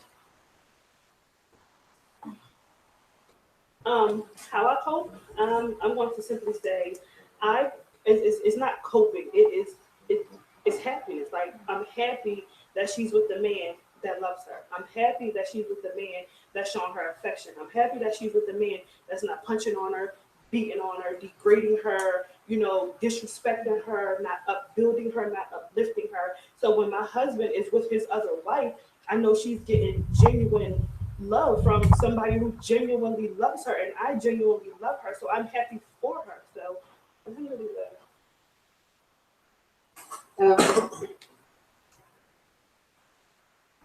I'm just piggybacking off of what Derek said. It's not really coping, it's understanding. It's like a mental understanding, and then it follows with your heart. I'm happy that they're with him. I'm not, it's not, and when he's not with me, that's like your time to rejuvenate yourself, catch up on things, catch up on your kids, catch up on your, have time with your co-wife, have fun, and, catch up on your religious studies. So how I truly feel, and the Lord is my witness, I feel happy genuinely happy. I don't have no ill feeling in my heart about it. You know, I feel like, you know what, you go girl.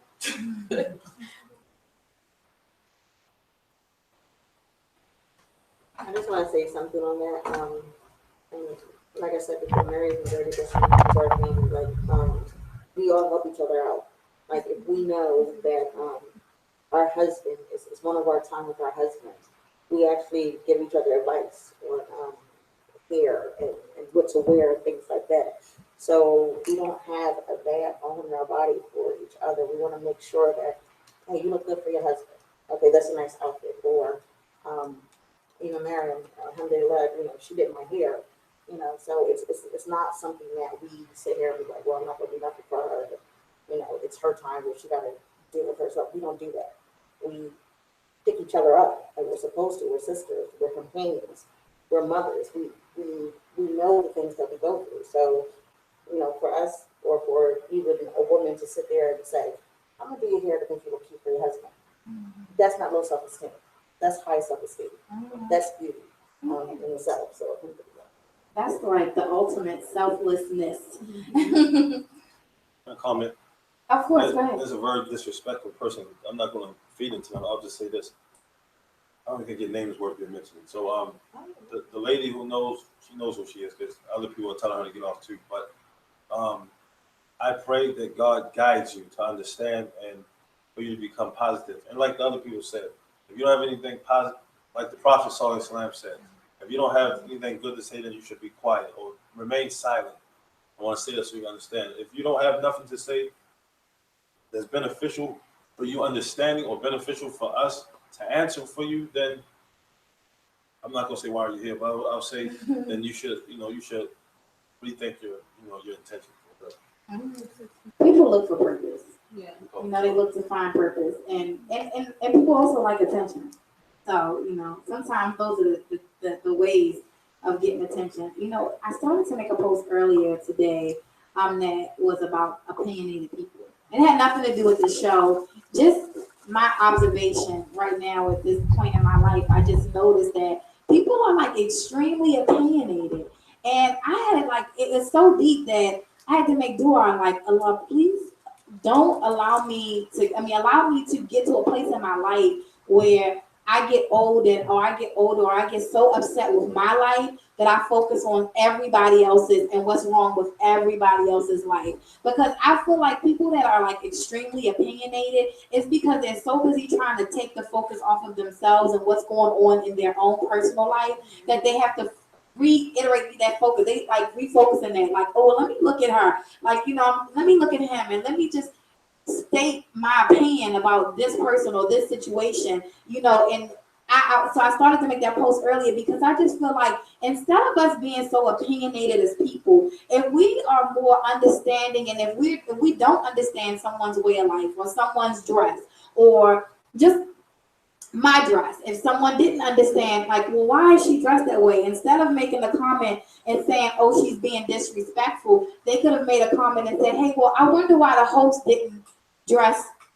I wonder why the host didn't dress, the way they did. I wonder why the host is. Someone could even say, well, I heard the host say something in Arabic, like, is she Muslim? And if she's Muslim, I wonder why isn't she covered? There's a way to give your opinion, but say it in a way that you get an understanding and you aren't being disrespectful to someone. You can easily ask a question. Asking a question is the easiest thing to do in a respectful way. Like, it's so easy to be respectful, and we just opinionated people. We could just we could be like, oh, okay, these flowers are really why'd you get them? Instead of me saying like, oh, these are really ugly. Like, well, what made you get those flowers? Something like that. So, okay, go ahead. You can ask another question. I know some people are going to answer this first. It says, Assalamu alaikum wa rahmatullahi wa barakatuh. Were you always open to polygyny? And if not, how did you get into it? To answer the question, was I always open to polygyny? No. I was not at first, because we come from a society where, men always have this woman, that woman, this woman, that woman, and you know, you're in situations where it's secretive, lying, cheating, you don't know what's going on, you don't know who that is, you don't. So it was like just to put myself in the situation purposely, I wasn't with it. But once again, I didn't have any knowledge. I didn't have any knowledge whatsoever. So to be here now is there are no secrets. There is no lying. Everything's up front, and it's not from his own desire. It's That's the most important part I can say because it's not from his desire. Oh, I want her because she looked like this. I want her because she worked here. She got that money. She got this. None of it is from his desire. So to be here and not only to have a husband, I have more than just him. Like I can't reiterate enough how much as a whole is so much better. How it's easier. I'm just gonna say that. I'm You have just like gonna, the ultimate situation because you have sisters, you have family, you know, and you. One of the things I thought about when the brother told me that there were babies on the way, I said, "Oh my gosh! Like you never have to find a babysitter ever. You never have to. If somebody is like up with the baby all night, you know, and this is one of the things that you know, as mothers, we get tired, you know, and." Having a new baby is hard, you know. So I was just thinking, I mean, so many thoughts were going through my mind. I was like, oh my goodness, you guys have a beautiful situation because if at any time the sister who has the baby, you know, whoever has the baby first, you know, at any time, if you're tired, if you just don't feel good, you know, inshallah, Allah will bless you to, you know, both of the sisters to have a good pregnancy and a good birth. But you know, just childbirth itself takes a lot out of you. And when you come home, you have all these other sisters as well as your husband there to help you to heal and get back to, you know, where you need to be. But you don't have to worry about like, oh my gosh, like this is a blessing. Don't nobody have to, I mean, you're gonna have sleepless nights, I'm sure, anyway. But you know, don't nobody have to have a sleepless night and not have the help of somebody else because I just know having babies is hard and not having somebody next to you to just feel like getting up. Brother Kashif could be like, I'm just so tired. Oh, okay, that's fine. Let me go ahead and talk to Sister Jamila. Jamila, you want to get this baby? So that's a beautiful thing. Go ahead, you can. to piggyback off of that, like we all have our own children. You know, and like I said, for me, it's a big relief because I was always the one, you know, by Lord's permission, I did everything by myself. I was never the one to be like, well, can you help this? Can you help? That wasn't me. I wasn't talking I wasn't asking nobody. I had it, I got it. I had to call off for work to go to doctor's appointments, or to sick, I had to do this, or I missed some money in here, you know. So when I was by myself, it was more of a struggle, you know.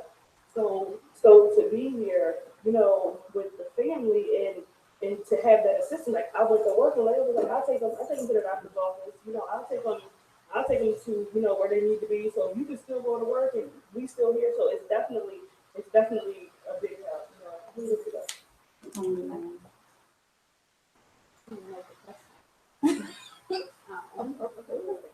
It was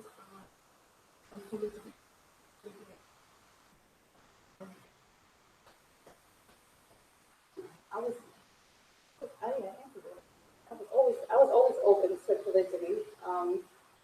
Since I took my shahada. So once I understood it's religion, it's what everyone says. It wasn't no question with me. In regards to, I just wanted to find the right situation that everybody wanted to be in.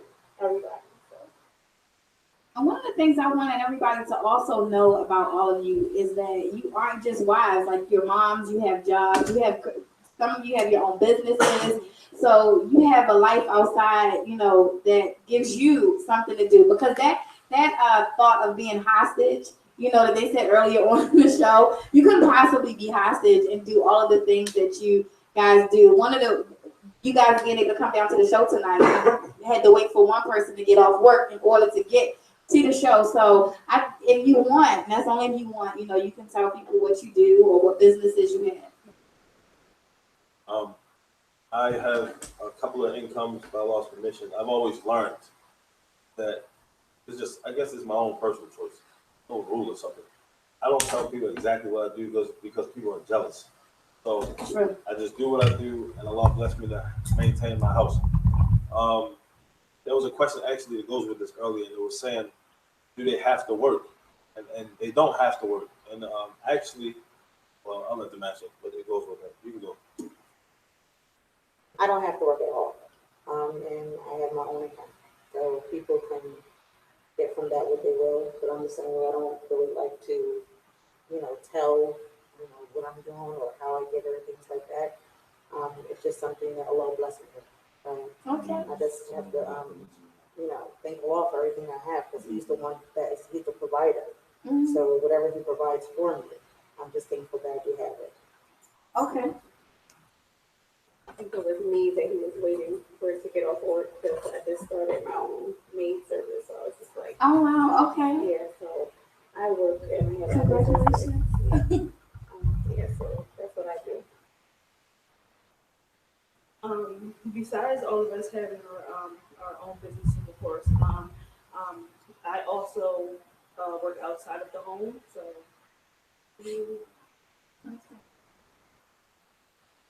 Um, that's I think it was a couple days ago. We all of the wives we sat and we were like brainstorming on some things that we can do, to just elevate ourselves, but not only ourselves, the Muslim community. Um, I'm not going to share the idea that we have Don't brainstorming. do it yet. I'm not going to share it, but we definitely are brainstorming something. And the craziest thing about it is that I never heard any of these three women say we can make a lot of money off of it. And it was crazy. They always said we just need better people. We need to help the Muslim community because we live in Delaware. So they were like, we need to help the Muslim community in this city of Delaware. It's not enough. There's no such and such here. We need to do it. We need to get to it. And I'm like, that's crazy. Like, we never said anything about money. We just was trying to do it because we felt as though it would better the community, by Allah's permission. So for me, I'm trying to start a little business of my own. Something small, but I really enjoy doing it. I'm starting off. I'm just starting off, and that's sewing. So I'm trying to make Islamic clothing for sisters, trying to make it affordable for everyone. And inshallah, I definitely want to start up that business with my sisters.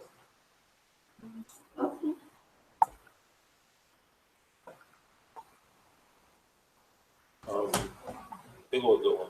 Where is it? One second.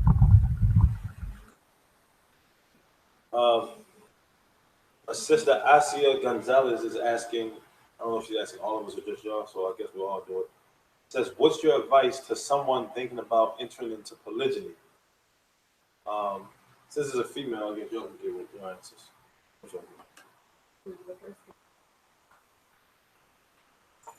I think I've answered this before, and I think we've all answered it also. Fear your Lord. That's all.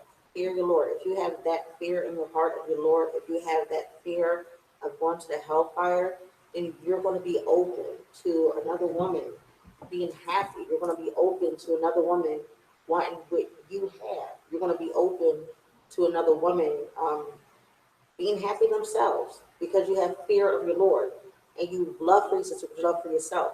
Open yourself up. There are women out there who are not conniving, who don't think like, oh, well, I'm going to go ahead and mess this up for the sister. There are women out there who are like that. Get to know the woman. Get to see where her buttons are. Get to be her friend, her companion. Talk about Allah with her. Talk about the Prophet with her. All of this will open it up for you. There's I don't want to say no one. Taria Montage, please forgive me. It says, she's talking to me, it says, what's different about each of them? And what made you want other wives?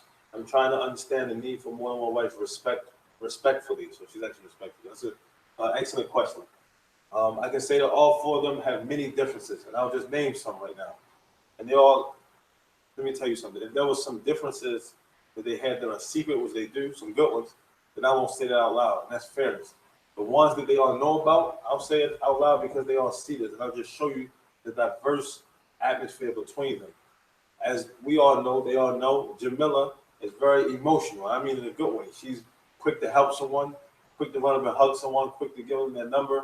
You know, she meet a Muslim sister. She like, you know how she was with you, right? You know, have my number, call me. You know, we do classes. You know, stuff like this. That, you know, that's how she is.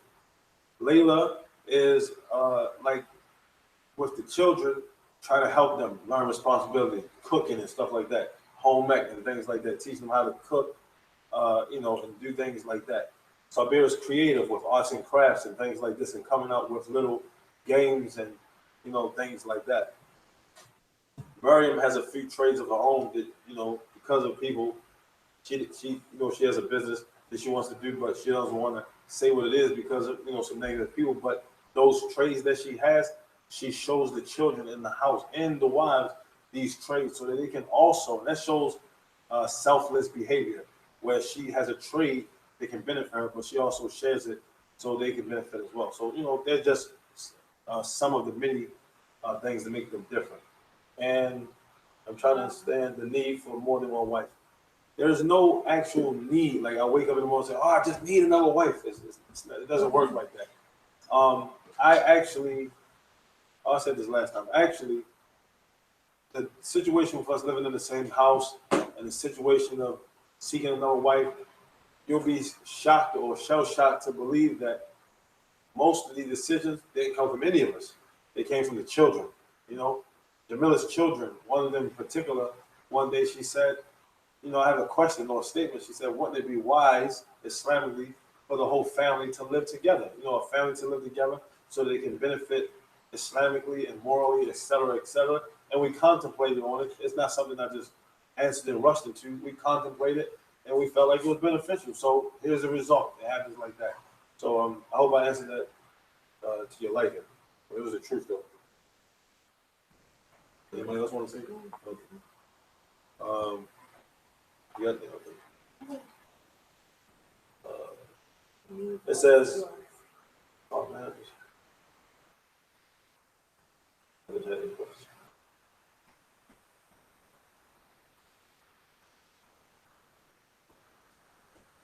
I had it. Oh, okay. 1 second. You have anything while I'm looking? No. Y'all have answered like every question that I have. I mean, y'all could pull that photo back over.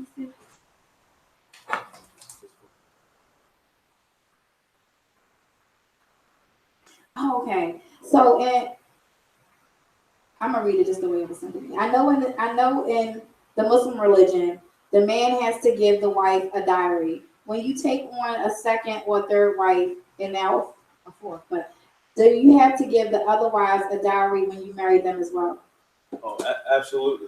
A dowry, for those who don't understand, a dowry is a bridal gift that is obligatory, it's mandatory, or you can't marry the woman. It's a gift that a woman has to choose. Like, so a man cannot, what is the word I'm looking for? Dictate. A man can't dictate what the dowry is. It comes from the woman. Oh my goodness. What the hell is Yeah. But the prophet, peace be upon him, he said, the best woman is the woman who makes her dowry within the means of the man. But she doesn't have to. That's the best. But a woman can ask for anything up to a mountain of gold, and that's her right.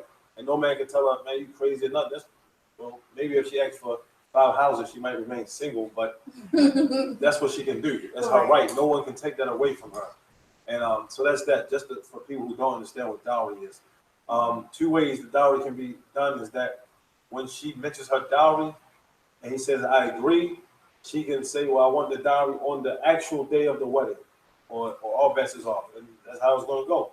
Or she and him, she'll make a stipulation that when you're able to get it, or, you know, something like that. Whatever they agree on, but it's from her. She has the last word, the first word, and the middle word. Okay.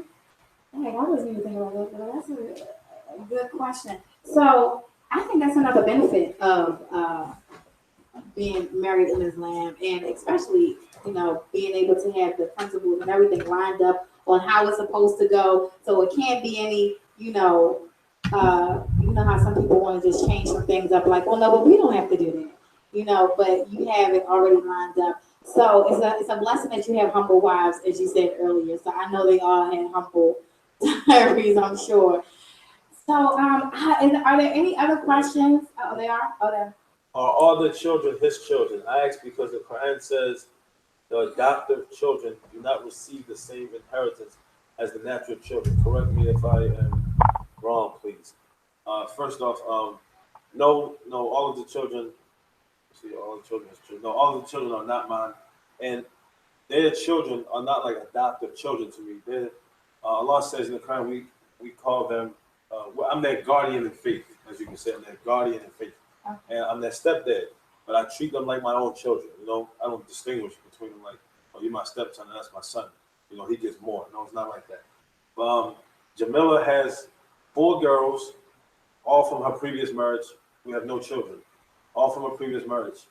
Layla has 2, Sabira has 5, and Miriam has 2. None of them are mine. That's it. Okay. And now we have 2 babies. I'm so excited about these babies. Now we have 2 babies. So I'm curious to know. I know it's hard to live, well, to share the dwelling of a home. Period. How have you adapted to living now? Not just living with one person, but living with all of them. Did it take you a time to process and adapt? Or, because I know Sister Sabira, for those who don't know, when she came, she was like, I don't know about this. I don't know if I'm being able to do all this. This is a bit much. But Sister Jamila made it super comfortable for her. So I'm curious to know how your experience has been. I come from a family that was very much like this family. My dad actually had 3 wives at one point in time. My dad has 15 kids, and we were all very, very close. Just as I was leaving his house tonight, it was kids leaving out and kids being dropped off coming in.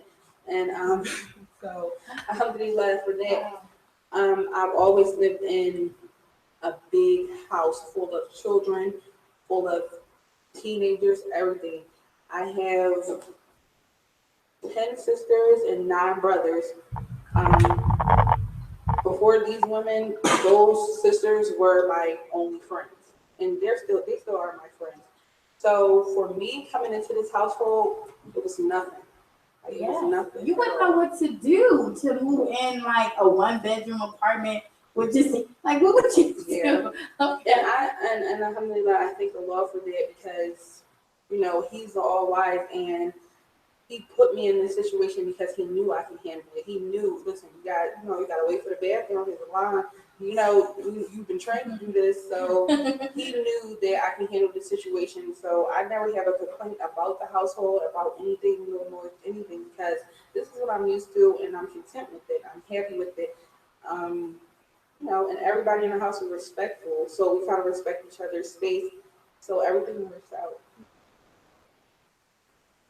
So I lived once in my life. I lived in a home. I had transitional houses for homeless women and children, and Allah decided to allow me to see what that life was like. So in the blink of an eye, as I had a transitional home for homeless women and children, like 2 months after I opened the home, I lost my home.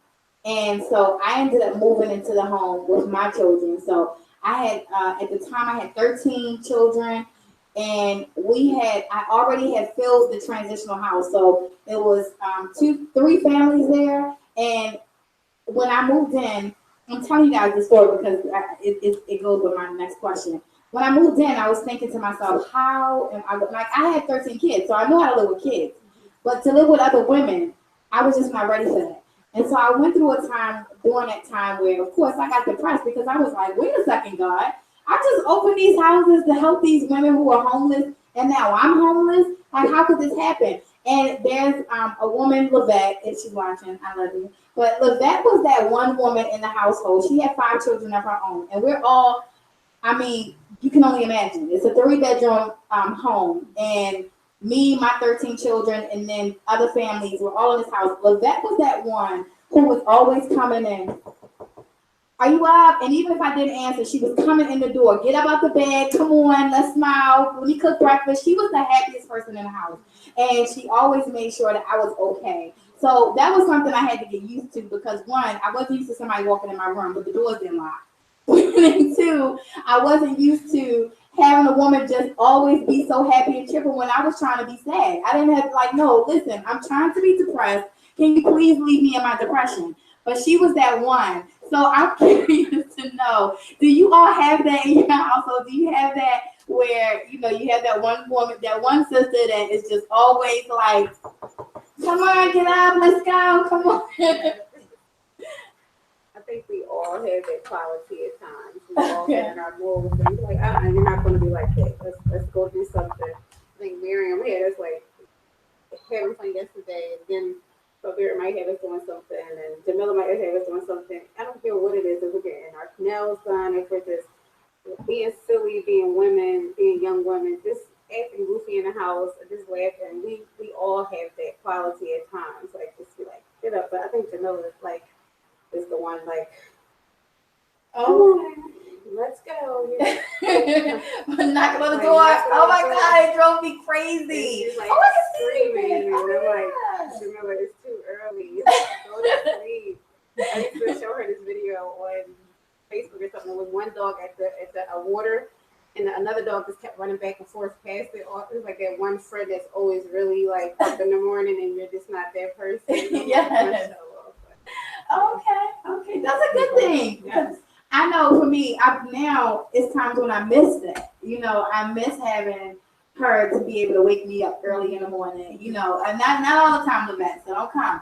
But sometimes I miss that, and so but I can see because Sister Jamila is definitely like always want to make sure that you're okay.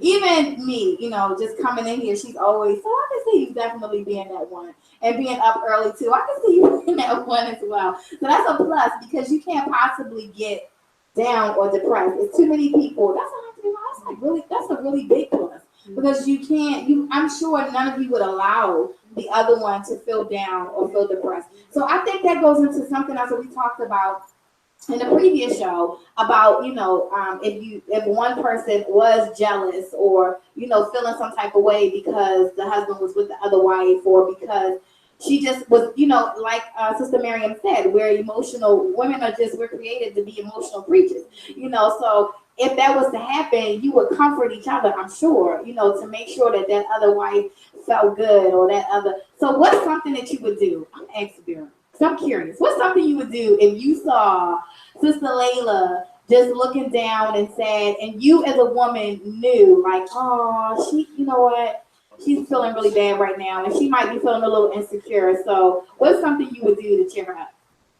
I'm a very this is a person. Like I would go to what that person likes, and individually. Like Layla is the cooking channel, the child, whatever the cooking channel is. Okay, Layla, come on, let's watch this channel because we both enjoy it. We like looking at the food. We like laughing about it. I'm not eating that. That look good. Like that's something that's personal to Layla. I know Jamila. She likes to watch certain type of movies, and that would make her happy. Bring her out of her downness.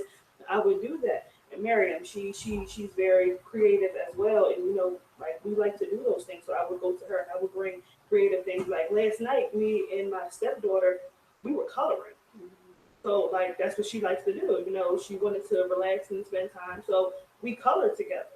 So it's like it would be what does that individual enjoy? And I would take to that personally. Not forcing nothing that I like. What do you like? Let's do what you like, and sharing that with that person. It brings somebody out of, that downness that they feel. Oh, okay. I knew you was gonna have something again. Okay, go ahead. Brother Jahari Giles, what's up, bro? He say, my brother, I'm gonna let them answer this. It's more fitting for them to answer. He's asking me, but I'm gonna let them answer. It says, Jahari Giles, my brother, that's for him. My brother, how do you continue to make all of your wives happy? I mean, I could easily give an answer, but it would be more fitting if they gave that, right? Oh yeah, it would. Well, why don't you answer and them answer? Okay. Because another person might be like, "Oh, so you couldn't answer?" No, yeah, you answer and let all of them answer. Okay, cool. How do I continue to make them happy? My opinion for myself, I don't want to think too much of myself. I believe that like constant passion for pleasing the Creator. I can't say nothing else. That's what I think. He basically said, but also he sees us as individuals, like, and he does things with all of us. We have 3 days, so there are days where Precious may go out with Severe. That's something that they do, or maybe Miriam may go out with Pasha or Layla. It's we all spend time with him and do the things that we like with him.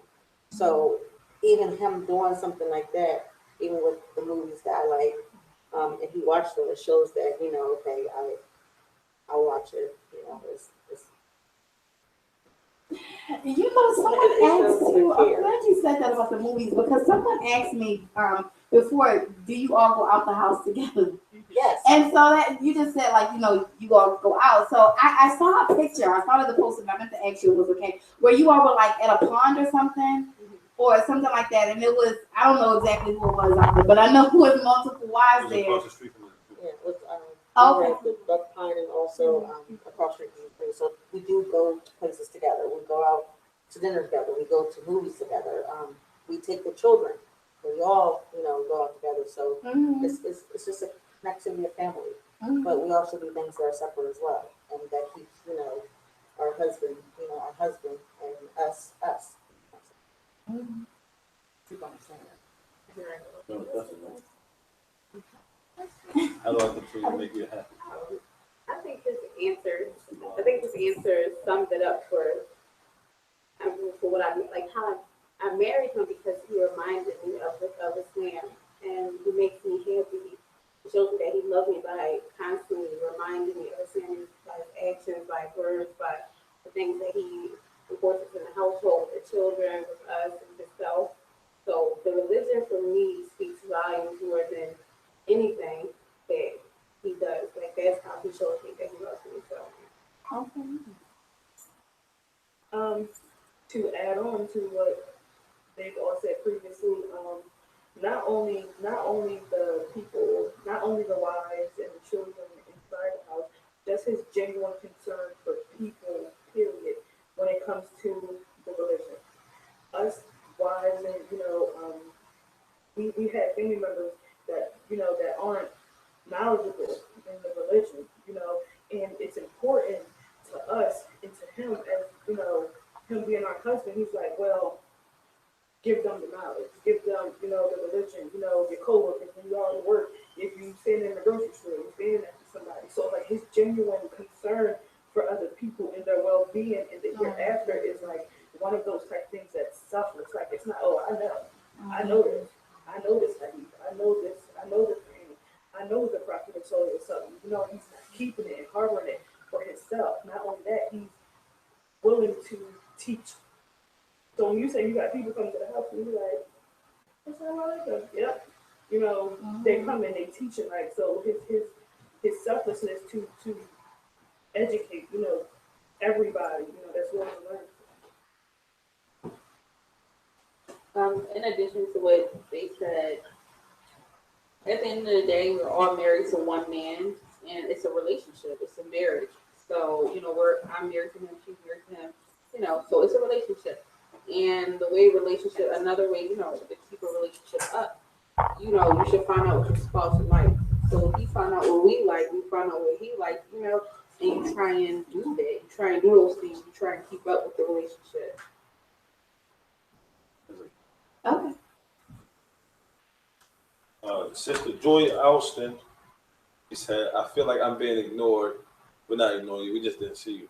I feel like I'm being ignored, but my question was, how do you cope with your emotions and the feelings of jealousy? The Quran states that if you only knew, you would take but one. So sometimes favorites may be a nuisance, or an issue, or the feeling one is getting more than another. All of the diverse personalities, it is often hard. How does the brother keep himself in check? All of you can answer. I want to say one thing. The Quran actually does not say if you knew you would take one. That's the English translation that says that. The Quran, Allah says in the Quran to take two. This is chapter 4 again, verse 3. Take 2, 3, 4. If you can't be just, then take 1.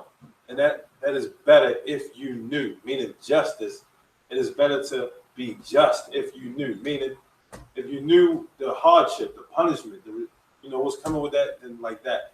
The translation says, if you only knew, you would take but 1. But the actual meaning of the Arabic script is that to be just. But she said, how do you cope with your emotions and feelings of jealousy?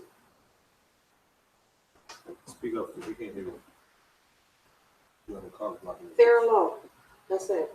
Like I said before, you have to fear the Lord. You have to understand this religion. You have to understand that it's not about you. It's not about you being selfish. It's not about you trying to use somebody to stand up on, to get a leg up on. It's you fearing your Lord and understanding that it's not about you. That's it. I mean, there are other people that you have to think about. There are other people that you have to be selfless for. There are children involved. So you don't want to show your children the ratchetness of what people show sometimes. You want to show your children that, we are ladies. We are kind to each other. We are beautiful to each other. This can work because we're not just thinking about ourselves. So my first and foremost advice is to fear your Lord. I mean, and after that, you check everything else in yourself. I'm still getting over you saying ratchetness. So jealousy and emotions, I think we said this, we had a question before. So I'm gonna speak for myself. I get jealous if somebody learns a story before me, or if somebody gets a hadith before me, like it's an act of worship that they're doing. That's when I get jealous. So I think like what Miriam was saying earlier, she was like, you make those positive emotions. We're emotional, but you enforce those positive emotions instead of those negative emotions because you look ugly. You look completely ugly, and it'll have you going down the wrong path, and it'll have your heart, and it'll have your mind, and then it'll look horrible. So I, for one, don't want to look like that. I don't want to act like that. I don't want my children to act like that. I don't want any of my sisters in Islam to act like that. So for me, I don't feel on those negative emotions. I don't even think they come about with me because I lost permission, so alhamdulillah. So I don't really cope with jealousy. The jealousy that I have is always for something that is a worship. Like, how did she learn that so fast? Like, how do I get to know this? How do I get to know that information about Islam, about the Prophet? Like, that's what I'm jealous about the religion, about pleasing Allah. Like, that's what I'm jealous about. Not, she got to spend time with my husband. Like, and another beautiful thing about your marriage is, Brother Kashif mentioned the last time you guys were on the show that he doesn't show affection with any wife in front of the other wife. So the respect level and the consideration that he has for all of you is on a higher regard. So, people again, because it's not traditional, it's not what people are used to. They look and they, people out there right now, you may be looking and seeing like, oh, this man is married to all 4 of these wives, but he's treating them, just as he just said, justly. And to treat them justly means to make sure that they aren't uncomfortable, that they don't feel jealous. I'm sure he knows as a man, if he was to just walk up and kiss Sister Jamila in front of everybody, as strong as these sisters are, I think they would be probably feeling like, okay, wait a second, why did that happen? Is she sick? You would still that woman, little woman in the side of your head, that the negative one, like Sister Mary said, would make you think something or feel some way. But the brother has already said before, and he didn't say it in this show, but I'm reiterating it so that you all know that he doesn't have, those type of things happen in front of any of them so that they don't feel uncomfortable. So it's not that situation that you would know. I mean, you would see if a guy just had 4 girlfriends. You know what I mean? The difference is these are his 4 wives, and he's implementing Islam in the proper way of being married to them in his household so they don't feel that way. But go ahead, Sister Sapira, answer. Okay, jealousy. I guess it could be to any woman. If you see somebody in a relationship relationship and they're happy and it's something that you want or it's something that you feel or something that you desire, and you're like, oh, I want that, oh, I want that. Check it. You don't know what that sister went through. You don't know her struggles. You don't know what she went through prior to being with this man and being in that relationship. You don't know her hardships that Allah has brought to her, that she deserves this situation. So it's like, be happy that she's here. Be happy that she has that love and she has that genuine concern, from somebody that genuinely cares and has that concern for her. So it's like, respect it. I'm happy that they're here. Like, everybody has a backstory. Everybody has a story to tell, and to be here and to be happy and not to be in those situations anymore. I'm excited for them. I'm happy for them. I want the best for them. Like, may Allah protect them and keep them and me. So it's like, I'm happy. So I would say, as women, we are going to get jealous of certain things, but what differentiates us is that the type of jealousy that you have. If it's that hasad, that envious type of jealousy, you should remove that from your heart. You shouldn't let that fester in your heart. If it's this type of jealousy that, like what Layla has said, she learned that ayat, I want to learn that ayat. You should turn that into motivation, not into it's a competition. No. Also, the Prophet Sallallahu Alaihi Wasallam, he had more than 4 wives, and there was a time where they were jealous, but it's not a thing where as though you take it and you just you turn it into a negative situation. I just believe that if you have a jealous situation, you should correct your heart first and see what's in your heart. Try to ask Allah to remove that hasad from your heart. And Allah knows best. Okay. Excellent question. Erica Smith says, 4 wives, if I read correctly, how can one afford to maintain 4 relationships with children? And why is the women so covering? I get you have to cover up. I respect it. I don't understand this way. Is it a reason only the eyes are barely exposed? I'll answer this, and if you like, you can answer too. There's an analogy. I always use this, a candy analogy, right? One time I was doing a seminar, and a woman asked me the same question, but she was rude. I don't think you're being rude. That was a woman. She was very rude, and I said to her in response, "Do you like candy?" And she looked at me perplexed because I guess she expected me to answer on her level, like the bad approach. So I said, "Do you like candy?" And she said, "What does that have to do with anything?" And I said, "Just for the sake of argument, do you like candy?" And she said, "Yes." And I said, "Well, I enjoy Jolly Ranchers. Do you?" And she said, "Yes." And I asked her what her favorite color was. We got down to that. And I said, "Well, imagine us being outside in the street. And I had 2 Jolly Ranchers in my hand. And one was covered, in a wrapper, and one was uncovered.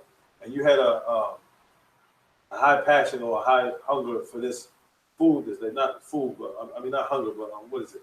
A high interest. You wanted this candy. Huh? You wanted it so bad. You wanted this piece of candy so bad. So you reach out to get it, and I dropped both of them in the street, not on purpose, but by mistake. I was nervous, you nervous. I dropped them in the, you trying to rush and get it. I dropped them in the street. So I said to her, "Which one would you pick up? If you wanted this candy so much, which one would you pick up?" And she said, very quickly, the one wrapped up, of course. And I said, "Well, why not the one unwrapped?" She said, "Because the one unwrapped is now exposed to filth in the street." I said, "This is the reason that the Muslim women cover, because they're exposed. When they come out not covered, they're exposed to filth of the street, or they expose their beauty to the street." And I also said this before. It wasn't my own statement. I reiterated this or repeated it from someone else, that everything that God has made, everything Allah has made valuable, He's hidden. You have to dig to find it. Like gold is in the earth. It don't grow on trees. Crystals are not just hanging off roofs. So you have to, dig for these things. Oysters are at the bottom of the ocean inside of pearls are in oysters. Pearls are in oysters, right? Yeah. Pearls are inside of oysters. And think about it. If I walk in your home, you're not going to have on your desk or, in the living room, your debit card information, your social security card. All these things are valuable. So the women are more valuable than all of those things I just named to us. So if those things are inanimate and they're hidden, what do you think about something that has a soul and is precious? We're gonna hide that too. You know, they're gonna hide that beauty for the eyes of one person. Just like when you send a gift. I'm not talking about Christmas gift. I'm just talking any gift. When you send a gift to someone, the only one who's supposed to be looking at it is the recipient of the gift. So can you imagine going to Walmart and buying a 70-inch TV, wrapping it up, or getting somebody to wrap it up, and sending it FedEx, and then the FedEx man, he unwraps the plastic wrap and looks at the TV for his own eyes?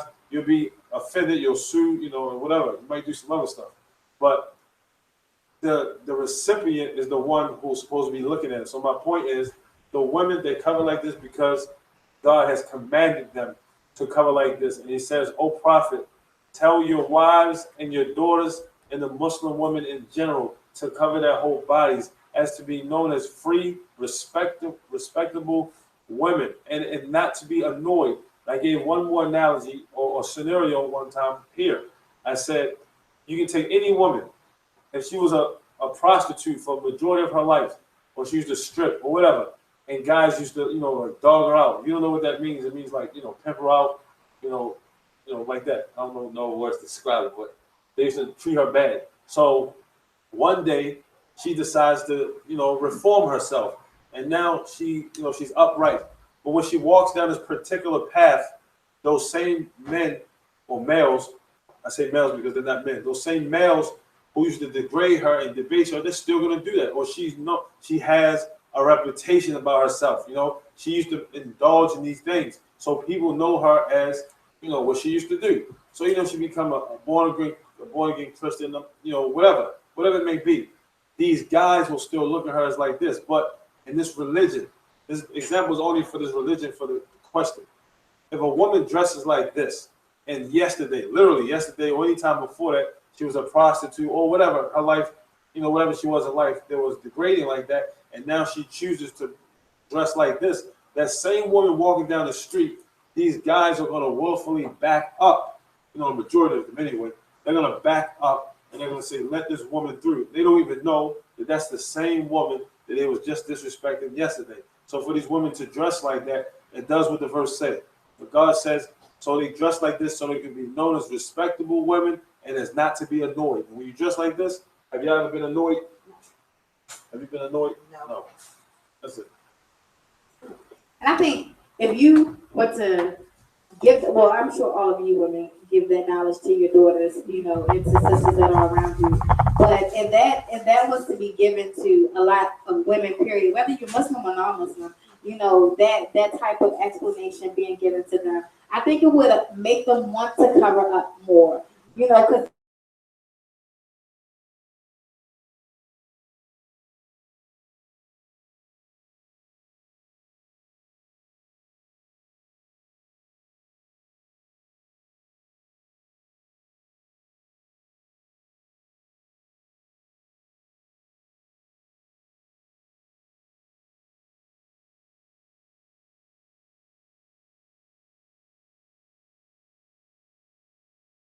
that's covered up. So I covered up for 20 years just out of fear of people, of man, not just, you know, not for those reasons. So for me now, that's why I say for 4 years. For 4 years, I'm just like, I can't continue to live for everybody else. I have to live for me and myself. And I have to, inshallah, I ask Allah all the time, Allah, please guide me in the direction that I'm supposed to be in. Allah, please guide me to you. However that is, guide me to you so that I'm able to live the right way. But just that explanation alone, I just wanted to say for all girls, even for my girls that are watching and listening. Y'all hear that? Everybody cover up, inshallah.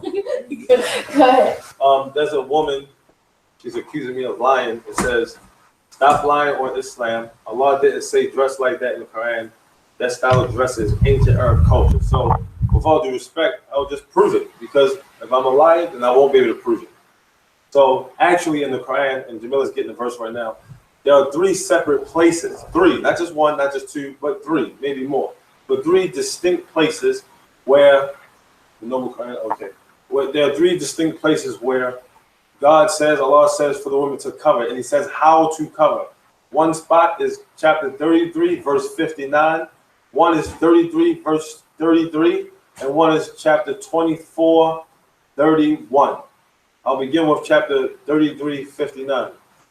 And one key note. Allah did not reveal the Quran in English.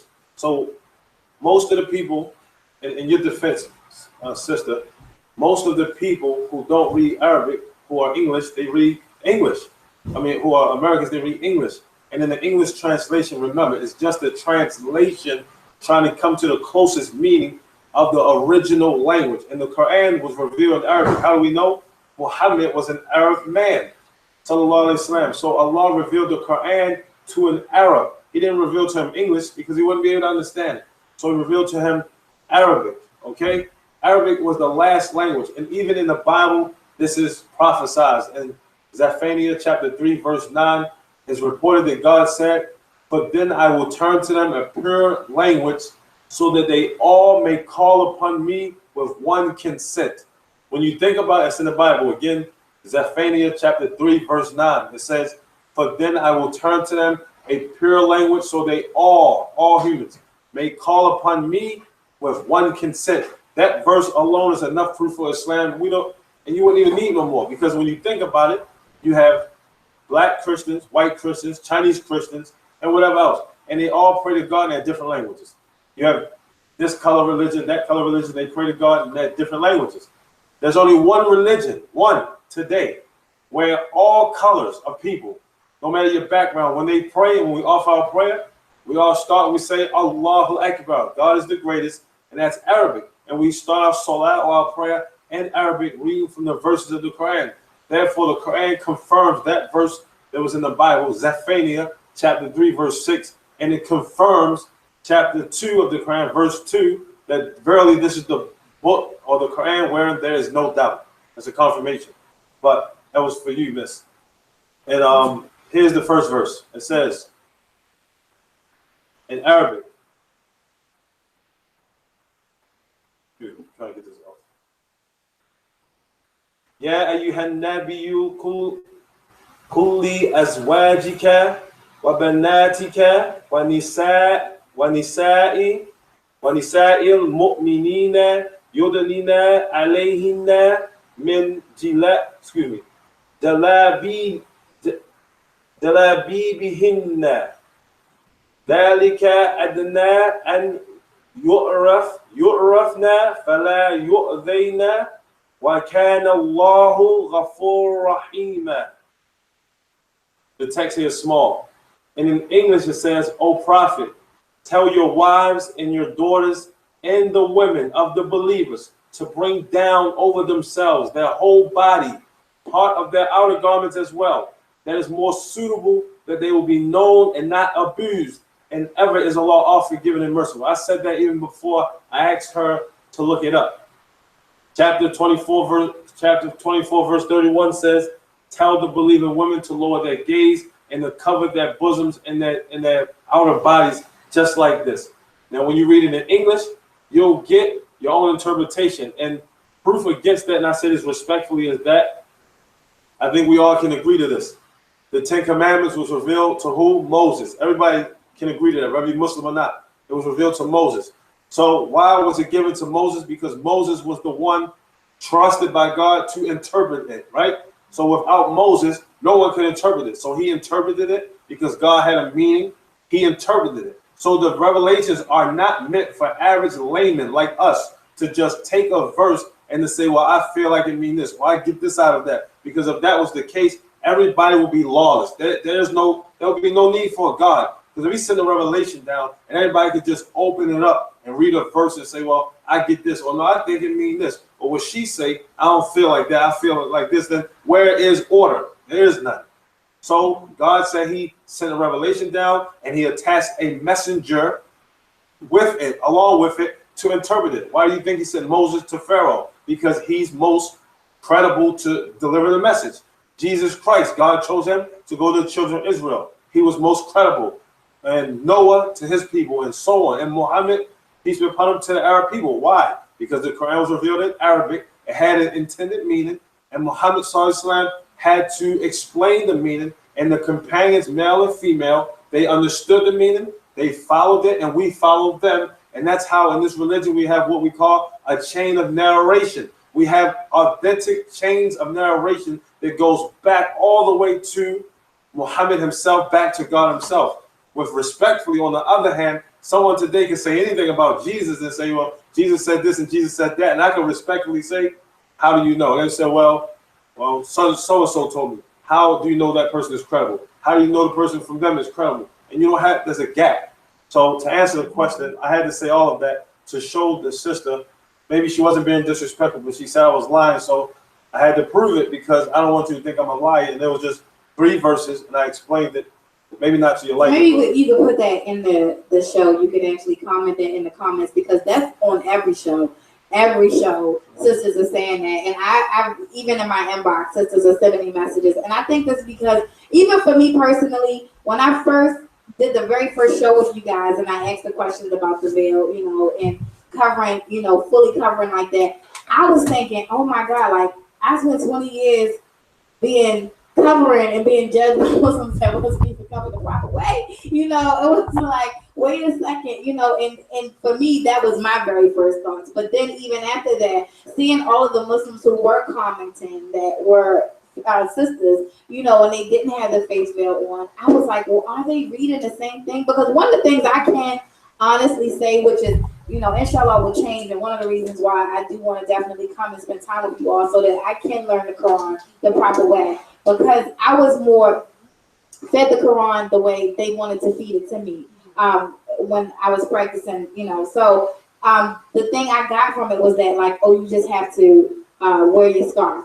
cover your ears, cover. I'm telling you, like, I remember even one time I had my one ear out, right, and it was because it was sore. This is so funny, right? It was really because it was sore, and the sister stopped me in the man's chair and was like, cover your ear. Like, it was just so, she was so harsh about it. And I was like, this one ear, like, my ear is hurting and I can't keep, because, if you wear, I'm not sure how you guys wear your keyboard now, but I used to wear my keyboard pins in the back and then wrapped around to the front. And sometimes the pins be tight, you had that mark on your ear.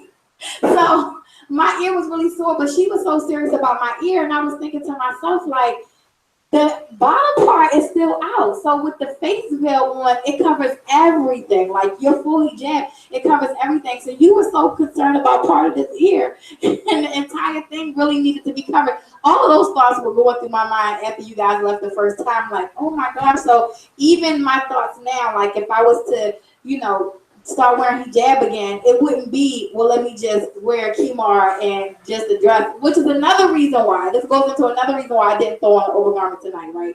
Because I do have overgarments. And I was thinking, like, what if I throw on an overgarment and then I'm sitting there and I'm not, don't have the face belt on? Somebody is going to say, well, why didn't that sister cover her face? Or look at me and say, oh, well, she's practicing the wrong way. It would have still been some type of judgment because I wouldn't have been doing the exact same thing as you. Because one thing I do not have is a niqab. I think, let me get her, the Miss Producer back there to flip this camera real quick. But one of the things I can say is with learning the proper way to cover it would definitely be to actually read it for yourself and understand it and understand, like it's in Arabic as well as, and go to the deep translation of it, because I was always taught the opposite. So go ahead, Vince. I just wanted to give some quick advice for you. And wallahi, this is from my heart. And what I see from you and by speaking, and you even having that thought, maybe I should wear overgarment. You already making dua and praying to Allah, for help, already showed that you did not give up. So I have family members like you. There was a point in time where I had trials for myself, So my advice to you is don't give up. Don't worry about what people think, because at the end of the day, you're not going to have to stand with them. You weren't, like they say, you weren't born with them, and you're not going to die with them. You're going to be raised up, and you're going to have to stand in front of your Lord on your own. You cannot worry about what the people on Facebook will want to say, what my family are going to think. None of that, because that's the stuff that almost destroyed me at 14, 15, 16, 17, 18 years old. I was young, and I had people saying that to me, family members and all, and I had to break from it at a young age. And alhamdulillah, only by Allah's permission. So, I don't know your age, and age is not really the matter here, but the matter is Open your heart to what you want to do. Don't worry about what other people think. Open your heart to what you believe is right. And don't let that devil, that shit coming on you and say, you know what? Don't do that. Because they're going to think this. People going to say, why you don't have any top on? Listen, I have my overarm on. I'm making a step toward the law, you know? Mhm. Alhamdulillah, may Allah guide you. And I love you, feast of Amen. blood. That means for the sake of Allah. I do want you to have my number. I feel like Thank you. I can say one thing that is different, and another reason why I love. Oh my gosh! Like, why do y'all always be making me like choke up? Oh my goodness. Okay, I'm gonna get it down. Well, one of the things that is different tonight, and I know it's why Allah continues to send you all here, is the first time you guys came. You know, I told you like immediately I had that feeling that I feel when I get around Muslims. I'm just like, ugh, like it's a horrible feeling inside. I get fearful. I get scared. My anxiety goes through the roof. I feel like I'm gonna cry. I feel like that same 11-year-old little girl who walked into Masjid how 20 some years ago, you know. But the second time, it was still there, but it wasn't as bad. The third time, it was still there, but it wasn't the anger. I wasn't angry anymore. I didn't, and I know y'all probably like, how was she angry with me? I wasn't angry with you as sisters. I was more angry just with just the sight of Muslims, you know. And so today when you guys came immediately, like I felt like I can't even explain it, but it wasn't an angry or a sad feeling at all. You know, it was like, okay, wait a second. Like it was really weird. It bugged me out a little bit, which is why I didn't come all the way to you guys when I first came in because I was like, wait a second. You know, I'm like, okay with seeing you, okay with being around you. I'm not looking at you anymore. And it maybe because it's y'all. Maybe I should go around and Muslims see how I feel. But I didn't come in and see you and immediately feel like that fearful, scared little girl, like, oh my God, I have to get myself together. They're gonna talk about me. Let me look down at the floor. If you notice, you probably didn't notice, but I didn't even look down at the floor when I looked at all of you. I looked at all of you with just looking at you, you know, and it's taken me. This is our fourth visit. I mean, might need a couple more, but it's taken me all of these visits to get to this place because of just what you said. Like I had to right now, this process that I'm going through, and I'm praying daily, all day, every day, that Allah gets me to the place where I no longer am doing it because of what people are going to say or how people feel about me. That comment they made earlier, it hit me a little bit, but it didn't even hit me because of me not being dressed properly. It just hit me because it's like one of those things where I've been in hijab and I was tortured in hijab. So now I'm tortured not in hijab. So it's like, my God, you know, when does the torture end? When do people just see people? As opposed to seeing people and bringing people down and being so opinionated about people, period. And because we're women, we're judged immediately, you know, and then we're the emotional creatures. So on top of us being judged, we're the emotional ones. You know what I mean? Like, so it's like, oh my God. So I know it's nothing but Allah answering my du'as with even having you all in my presence because as much as I may still not be fully in hijab, it's definitely taken me to this fourth visit to just kind of get past that angry, scared, fearful, oh my God, they're around here. Oh my God, let me hurry this up so they can get away here type of feeling. It's like really I couldn't wait to see y'all. I couldn't wait till y'all got here. Like it was really, really crazy. Go ahead, Sister Jamila. I just wanted to say to those sisters out there who are just wearing jab and scarf or pants or something like that, and to the sisters who are fully covered. A lot of people have to understand that. A lot of people don't understand what Kasha read. A lot of people don't understand the explanation of it. And because they don't have a class for the little sisters, then sometimes they just don't know. So even to go up there and talk to a sister and say, Assalamu alaikum, you want to come over to my house, you want to visit, let's have a class together, let's get together, let me, give you this, let me give you this because it's something that you have to wear. If you go up to a sister like that, it wouldn't be, well, I don't want to go to the master because I don't want to sit with that sister. It wouldn't be that. It would be more, okay, I want to go to the master, I want to see that sister, I want to be close to that sister because of how she came up to me respectfully. The approach is everything. Right. So a lot of people have to understand that you can't judge a sister when she comes to the master just because she has something. You don't know. She may be wanting to become a Muslim. She may just look at somebody and say, okay, well, can you teach me this? But then you come up with, well, why are you wearing that? Then, you know, they don't want to do that. So you have, your approach is everything.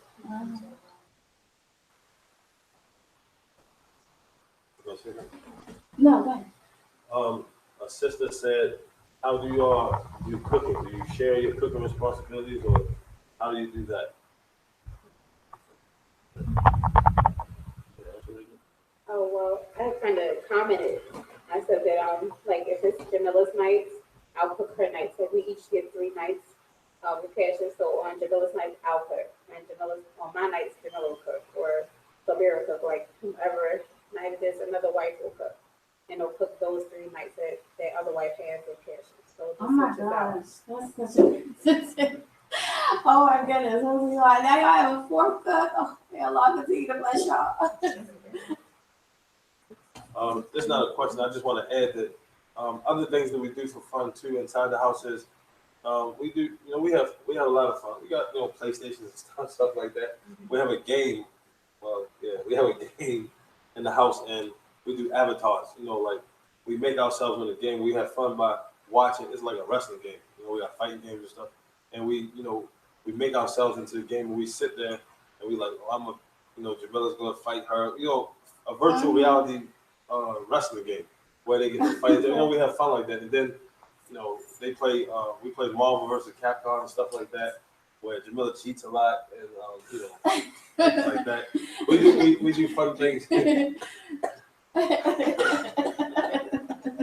She must win a lot. She wins a lot. Okay, that's what it is. We do fun things like that. And, my game is Mortal Kombat.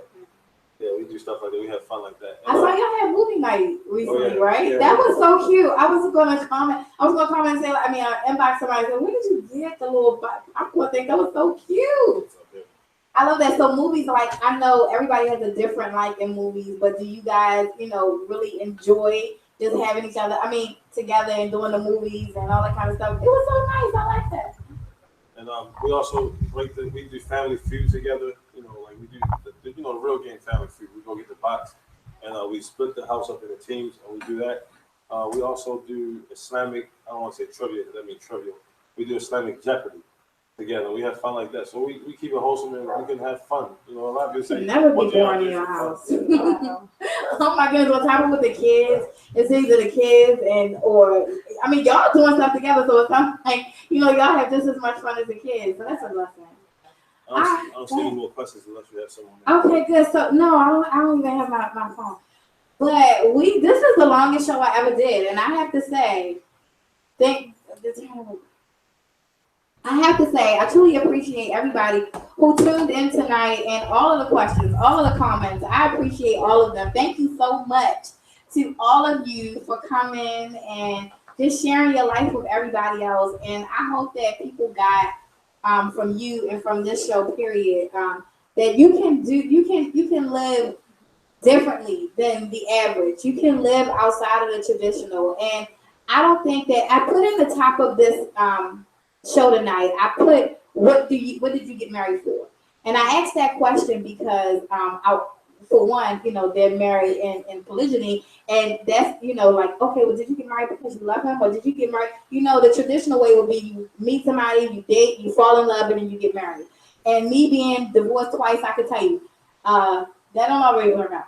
So that don't always work out. So it's nice to be able to, I'm sure, because I haven't experienced it, but it would be nice to be able to get married and you actually have goals outside of, oh, I'm getting married to this person because I love this person, because I'm in love with this person, because I can't see myself without this person. This is why I'm getting married. No, you have other principles that you should live by and want to get married, for, which is having stability, having, a partner that's actually going to be a true partner. And some people don't know the meaning of partnership, but it's a lot of different reasons why. You guys can share them because I'm not married yet, so I still don't have all of those together, but I'm gonna put my list together. There's a guy out here, and I don't like what he said, but his name is Raji Leo Bowens. It's about you. He says, keep the camera on the one in the dress. This is very disrespectful because this is someone's mother. The camera off the one in the dress. This is someone's mother, but it fits to what we were just talking about. Exactly. In all due respect, I just gave an analogy because someone said, well, why are they coming like that? And this is proof. with all due respect, this is proof. The analogy was that with the two pieces of candy, if they fall in the street, one was wrapped and one was unwrapped, and they both fell in the street. The one that they will want is the one wholesomely, the one that's covered. The instinct will want the one that's covered, not the one that's exposed to filth. And this guy right here.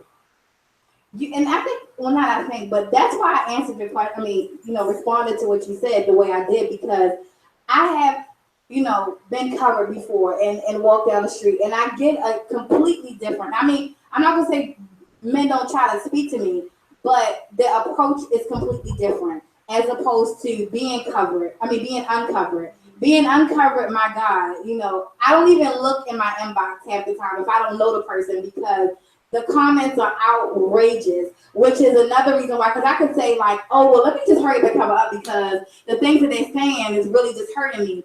But I don't even, because it's the same, you know what I mean? It's for me, it's still for me. Like, okay, I'm not going to even look at that. You know what I mean? But it's definitely a different response. So if you're fully covered, like you shelter, you cover yourself up from those type of comments and those type of people looking at you and saying the type of things. I even had to say sometimes to people in public, they'll come up and they'll say something to me like, well, can I take you out because I just want to go drink with you or something? I'm like, what makes you think I drink? But because they see tattoos, they automatically in their mind trigger to, oh, you gotta hang out. Or somebody will come up to me and be like, you smoke? And I'm like, well, what in the world? Why would you think I smoke? If I was fully covered, if I had a hijab on, they wouldn't dare come up to me and say that. So I definitely agree with you. I mean, it's true. You get a completely different respect when you're covered than when you're uncovered. Brother Wally Harrison says, oh, before I get to that, let me get back to him. This is someone's mother, sister. You should be mindful, because if you have a daughter, you don't want nobody talking about keep the camera on your daughter. That's all the attention I'm gonna give you. I would like to say some other stuff, but it's not my show. Wally Harrison says you did not answer the male companions. If there were some men on here who asked some questions to me and I didn't answer, and I apologize. I honestly did not see it. I don't know how much time we have. If you have it, you can ask it if we have time. And the lady said, "Candy is candy. Pick it up and wipe it off." The point here, Miss Gina, is that candy is candy, but once it falls, the point is you have to wipe it off if it got dirty. What about prevention is better than cure? Which one is more feasible? To wipe something off or to have the pure thing from the beginning? If that was I ain't gonna go there, but that's it. Do you plan on taking another wife? I'm unable to do that because Allah has gave us a limit of 4. The answer to that. Tasha Johnson says, according to the Holy Bible, marriage is a holy matrimony between one man and one woman, and the two become one flesh. God only ordained a holy matrimony. It's either heaven or hell. The Bible says that. This is incorrect. Maybe you don't have the Bible authored by King James. King James or the Revised Standard Version. I don't know what Bible you read, but with all due respect, the Bible has Abraham, who you believe in, having 2 wives, Sarah and Hagar. Solomon has reported to have 700 wives. David has more than one. So the Bible that we are familiar with, that says Holy Bible on the cover, these men are in there who God chose, and they have more than one wife. So we have to remember to stop coming from our feelings and how we feel and our emotions. This is for birds, not even for birds. It's for nobody. You're in your feelings because you have your desire. We were created with a desire for one purpose, to go against it and conform to our purpose of life. That's it. Are you in Philly? No. I'm from Baltimore City. I don't live in Baltimore anymore, though. Another wife isn't permissible, so that's correct. So you give, Sister Jamila, you give classes. Do you still have the online thing where you're doing a group where you give the classes for the sisters? I haven't. It's a book that I was reading, and it's about 100 Pieces of Advice by Ibn Khaldun. Okay. And it gives you. It's a beautiful book because it is something that allowed me to understand a lot in this religion. It tells you about patience. It tells you why, how you can get closer to Allah. It tells you how to keep shaitan away from you. And it's so many beautiful benefits in it. I am a busy person, so I haven't had the time to get back online, but that's something that inshallah I'm going to tend to do because I've had people ask me to, get back to reading it. So inshallah. And Maybe get a also, poster book for them to read. inshallah. And also Kashif, he does classes and he's a great teacher in Tawheed and prayer and everything like that. So that's something that we do for our whole family as well. And people do come over and get taught and have a huge understanding after they're taught. So those are the things that we do for our family. Okay. So you guys, we have definitely gone over the time and time again. So I just want to say thank you to everybody. I just want to say thank you to everybody who tuned in to Beyonka's Playhouse tonight and who took the time to actually hear everything that Brother Kashif and his wives had to say, and for just being open to just seeing and hearing and understanding something different. If you have questions that were not answered, I'm sure Brother Kashif will go through them and try to answer them for you. I'm not going to promise his wives are because that's up to them. But if they like to, they would. They will. If you are a woman or a sister, I definitely will just inbox me and I'll forward your questions to the wives if you have them.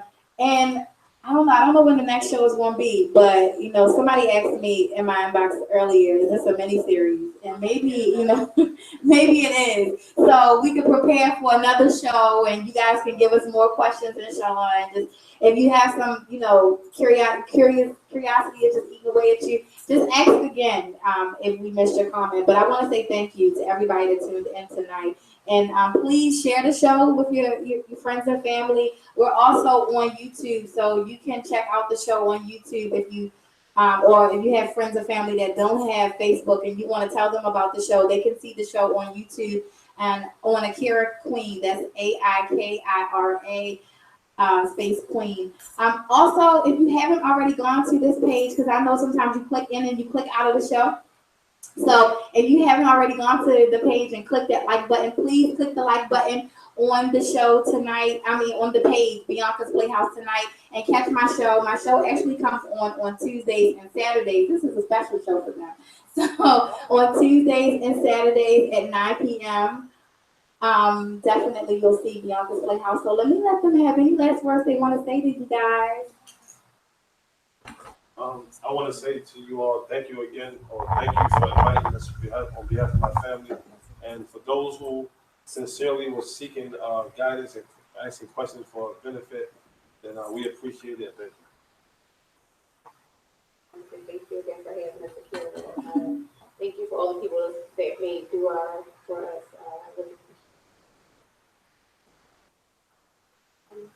Thank you for tuning in. Thank you for seeking the knowledge. Thank you for just taking the time out to watch and even maybe just get the knowledge or just get a different point of view on a different way of life.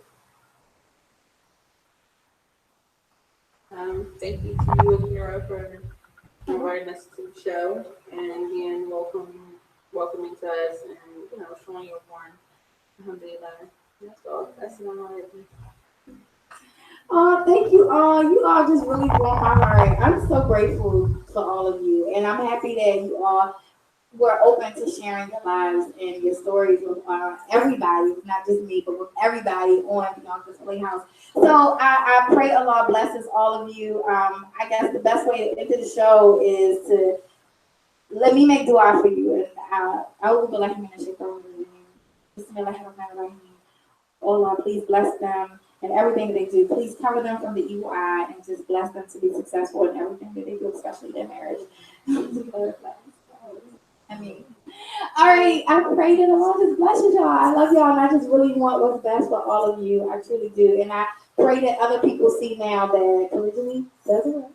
It can work. Just be open to it. Fear Allah, like your fear for Allah and just practicing Islam the proper way is the only way that I believe is really going to work. Because going into it, for any other reason is definitely not going to work. And as far as the topic tonight was saying, why would you get married? Change those principles up from just falling in love and getting married just because you want to be with somebody, you don't want to be alone, or change those up. Because for me, I'm definitely changing those up. That's why Allah has me single right now. Like, let me truly find what it is that I need to get married for, and not just for being in love, because that's all I thought about before. So if you haven't already gone to Beyonka's Playhouse and like the page, please like the page and tune in on Tuesdays and Saturdays at 9 p.m. Thank you so much for tuning in tonight. Good night. Live Me. Thank you so much, everybody on Live Me, for tuning in.